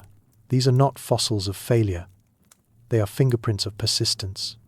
Even our most advanced thermal systems, packers, heat pumps, smart vents, radiant floors, are simply more elaborate ways of solving the same riddle. How do we keep the cold out long enough for life to continue? The Neanderthal answer was not perfection. It was adaptation. A fire here, a hide there, proximity, shelter, a shared breath in the dark. And ours is not so different. Even now, in our age of engineered comfort, the chill still finds us. In blizzards that snap power lines, in refugee camps where warmth is improvised, in distant cabins where the fire must be coaxed every morning. And when it does, the wisdom of the past echoes through our hands. We wrap ourselves in layers. We huddle. We learn the draftiest corners of a room. We discover, as Neanderthals surely did, that warmth is not just a matter of heat, it's a matter of care. There is a quiet dignity in this struggle, not dramatic, not heroic, but utterly human. When we picture Neanderthals now, let it not be as snarling beasts beside wild flames. Let it be as thinkers, as teachers, as experimenters, people who built little worlds of survival with the means they had. People who taught their children how to make a fire last until dawn, who knew where the cave breathed too much wind and where the stone stayed warm. They were us, not in our tools or our cities, but in our instincts, in our fears, in the soft murmur of warmth shared on the coldest nights. And perhaps, when we kindle a fire or set a thermostat, we continue a lineage not of technology, but of tenderness. The world is still cold, and we are still fragile. But as long as we pass down what warmth we've learned, we are never truly alone in the dark. Our modern comforts, for all their complexity, echo something simple. A body curled near another, a flame fed slowly, a memory held in warmth. And it is in this warmth, passed from one to another, that the first spark of humanity remains. We carry it forward, carefully, silently, gratefully, and the cold waits, just outside. It would be easy to imagine the story ends here, fire mastered, shelters built, bodies adapted to the cold. But the final question is not how they survived. It is what remains glowing in the ashes of their endurance. What, if anything, still burns? What if the embers of those ancient fires are not just buried in ash, but glowing faintly within us? In the back of a deep cave in France, archaeologists uncovered a blackened floor beneath layers of silt and thyme. Not a single flame remains, of course, but the soil itself tells the story. It's rich in charcoal, layered with microscopic residues of bone and plant matter. Some of these layers stretch back more than 50,000 years. To modern science, this is not just dirt. It's a fingerprint of human persistence, a chemical echo of someone who once sat close to warmth, staring into flicker and shadow, dreaming or remembering, perhaps just staying alive. The ashes speak. They always have. Across the Mammoth steppe, in sites scattered from Spain to the Altai Mountains, the record repeats. Isolated hearths, concentrations of burned bone, traces of plant fiber, and soot embedded in stone crevices. And in each of these remnants, a kind of quiet language survives. Not a language of words, but of need, of improvisation, of staying close. The scientific record has its limits. It cannot give us names, thoughts, or memories, but in the arrangement of blackened stones, in the repetitive return to the same dark corners of the same cold caves, there is a form of intention. And intention, however silent, is the seed of culture. The poetic persistence of warmth is not only a metaphor, it is measurable, down to isotopic signatures and combustion chemistry. But it also lives in the rhythm of the evidence. The Neanderthals did not simply stumble upon fire and use it blindly. They experimented with it. They returned to it. They defended it against wind, cold, and the sheer unpredictability of the elements. And in doing so, they drew a line between the freezing dark and something softer, something that allowed for rest, and perhaps even for reflection. But what is it that we're really measuring in these layers of soot and bone?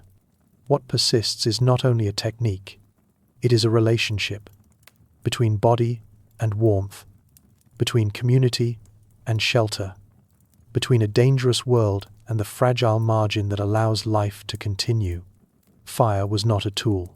It was a companion, and so the ember still glows, not only in the archaeological record, not only in chemical traces and stratigraphic layers, but in the very shape of our evenings, our gatherings, our rituals, in the draw of campfires and candles, in the instinct to sit together near warmth, even when we no longer need to. What we inherited was not just the fire. It was the memory of needing it. It is no accident that warmth gathers us. Whether it is a campfire on a mountainside, the quiet hum of a radiator in winter, or the hush of bodies under blankets in a powerless storm, the instinct remains. We cluster, we share, we draw closer. These are not modern behaviors. They are echoes. For Neanderthals, fire was not guaranteed. It had to be kindled, fed, protected. The wind was not forgiving. The damp could betray the driest tinder. Even when the flame caught, it was never secure. And still, they returned to it, over and over. Because somewhere in that flicker, survival met something deeper. The possibility of peace, however brief. What's striking is not only that Neanderthals used fire, but that they arranged their lives around it. In certain cave sites, the hearth is always central. Not because it had to be, but because it made sense. Heat radiates, smoke rises, walls reflect and contain. Whether consciously or through generations of repetition, they learned how to shape space around flame, and in doing so they created more than warmth. They created homes. Not homes as we know them, not walls and windows, but spaces shaped by memory and return. A place where one knew where to sit, where the air would be safe, where the fire had burned before. These patterns of occupation speak to something foundational, the transformation of nature into place. And that transformation begins with warmth. It is easy to imagine them seated in a semicircle, backs against cool rock, eyes toward the shifting glow. Perhaps the young edged close, tugged back by cautious hands. Perhaps someone hummed, or carved, or simply stared, as the smoke traced lazy lines up into darkness. The fire was not just function, it was rhythm, a heartbeat in the cave. This rhythm carries forward, across millennia, across continents. In Siberian winter camps, Inuit snow houses, Sami tents, always the same. Warmth at the center, life around the edge. We do not merely use fire, we shape ourselves around it. And in that shaping lies our kinship. To survive in cold is to admit vulnerability. To adapt is to acknowledge limits. There is humility in fire, because it must be tended, it must be watched. It can vanish with one gust, or smother itself in its own smoke. It asks for care, and care is what we pass down. This is what the archaeological record cannot quantify. The quiet negotiations of night, the subtle movements of bodies seeking shared heat, the instinct to preserve not only the fire, but the possibility of comfort. The embers that remain in soil and stone are not simply the remnants of burned material. They are markers of a relationship, between people and place, between fragility and endurance. And every time we gather near heat, we continue that relationship, without needing to remember how it began. If you look closely at a modern heating system, at pipes hidden behind walls, vents pressed into corners, thermostats glowing softly in the dark, you begin to see not just technology, but continuity. Not invention, but persistence. Warmth remains our quiet obsession. We do not speak of it often. It is assumed, invisible, until it disappears. But let the heat fail in a house during winter, and something ancient stirs. The air grows sharp, silence spreads, and suddenly we gather again, just as they did, drawing close, layering blankets, seeking the remembered rhythm of survival. This is not regression. It is memory. Neanderthals did not write stories, but they left behind a story told in fire, a story of limits, of needs so deep they outlasted their makers. Fire was not a tool they used from a distance. It was a condition of their living, a cohabitant. a reminder of their dependence on something outside themselves. There's a certain reverence in that. In today's world, the word primitive still clings to our ancestors, but what could be more sophisticated than understanding that survival is not a solo act? That warmth is not merely acquired, it is shared. The hearth was not only a means of heat, it was a contract between bodies and time, between effort and reward, between presence and continuity.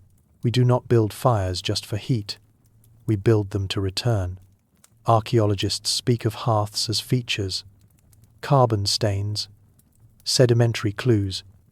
But what if they are something more? A kind of fossilized presence, a fossil of intention, a way of saying, we were here, we endured, and we understood the cold, not as an enemy to conquer, but as a truth to move through, slowly, together. This reframing shifts everything.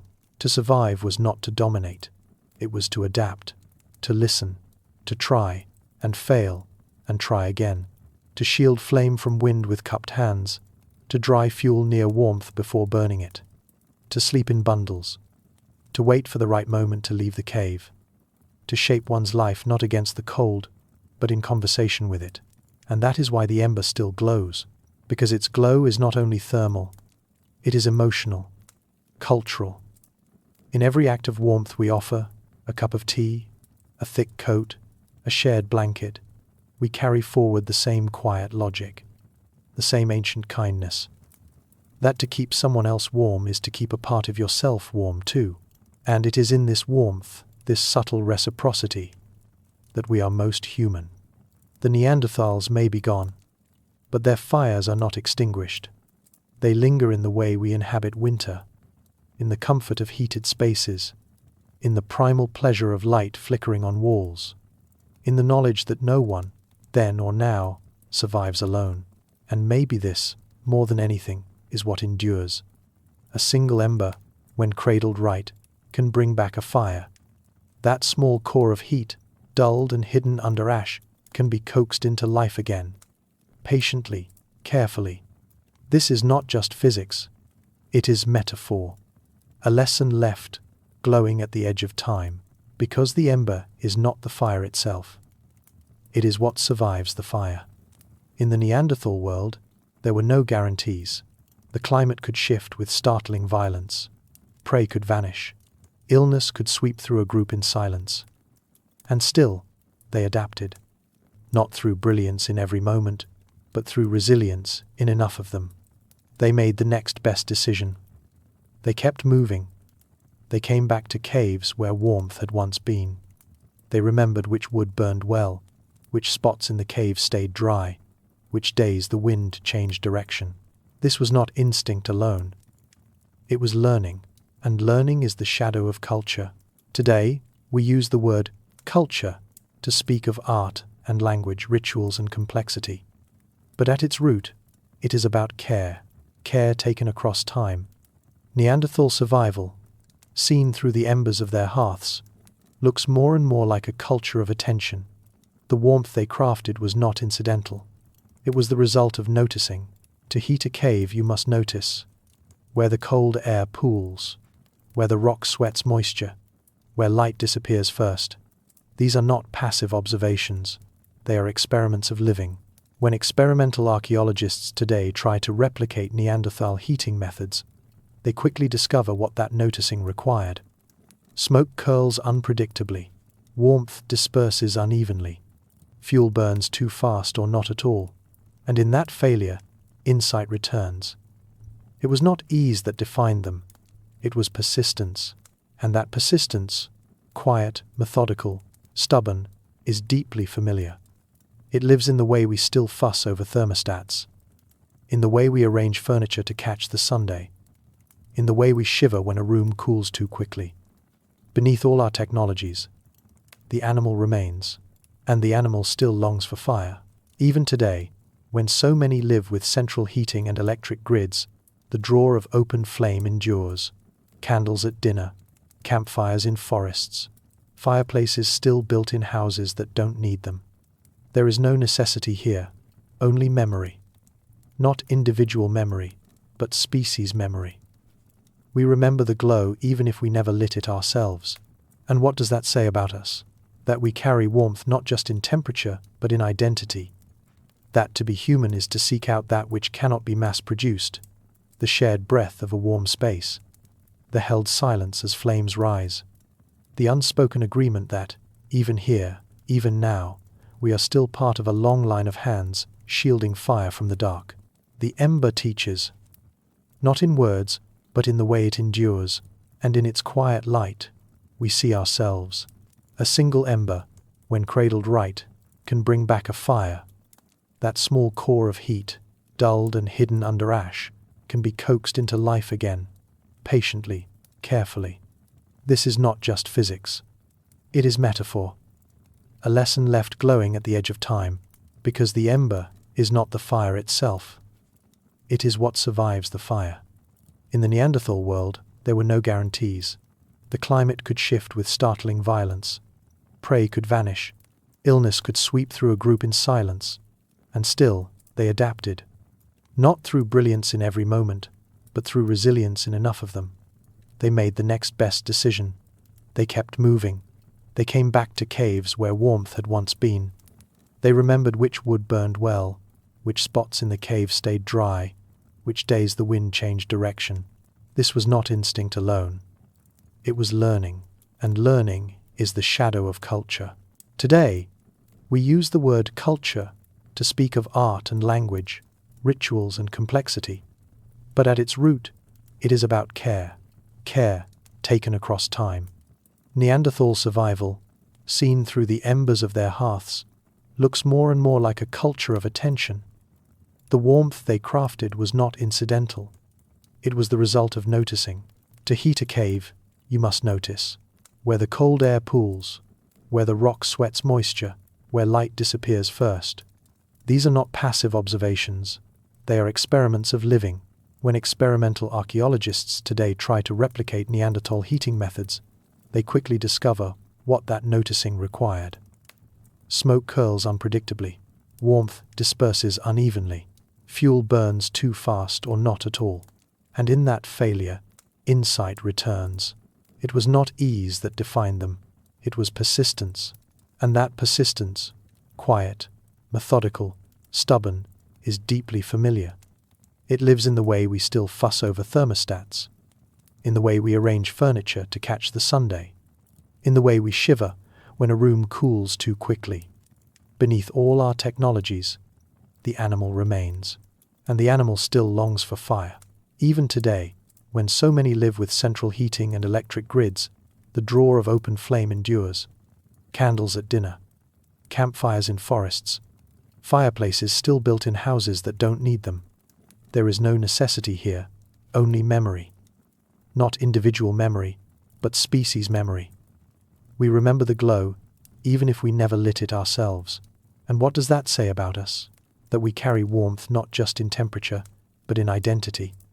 That to be human is to seek out that which cannot be mass-produced, the shared breath of a warm space, the held silence as flames rise, the unspoken agreement that, even here, even now, we are still part of a long line of hands shielding fire from the dark. The ember teaches, not in words but in the way it endures, and in its quiet light we see ourselves. Thank you, fellow Sapien, for walking this long road through the ice, for stepping into the shadows of ancient shelters and feeling the quiet ache of survival flickering in every ember. If this story helped you find wonder in fragility, warmth in endurance, or simply paused the rush of modern noise, then thank you for letting it into your evening. I wonder what part of this story will remain with you. Was it a single spark? A shape in the dark? A breath shared long ago? Whether it was the image of hides scraped clean under Mammoth light, the steady hands circling a flickering hearth, or the hush of voices echoing in stone, these fragments are what connect us, distant but not alone, ancient and still human. If any part of this story stayed with you, feel welcome to leave it in the comments. A quiet offering, a kindling in our shared fire. If you're drawn to stories like this soft but deep, strange yet familiar, feel free to subscribe. There are still many caves to step into, many echoes to follow. Until we meet again, stay curious, stay thoughtful,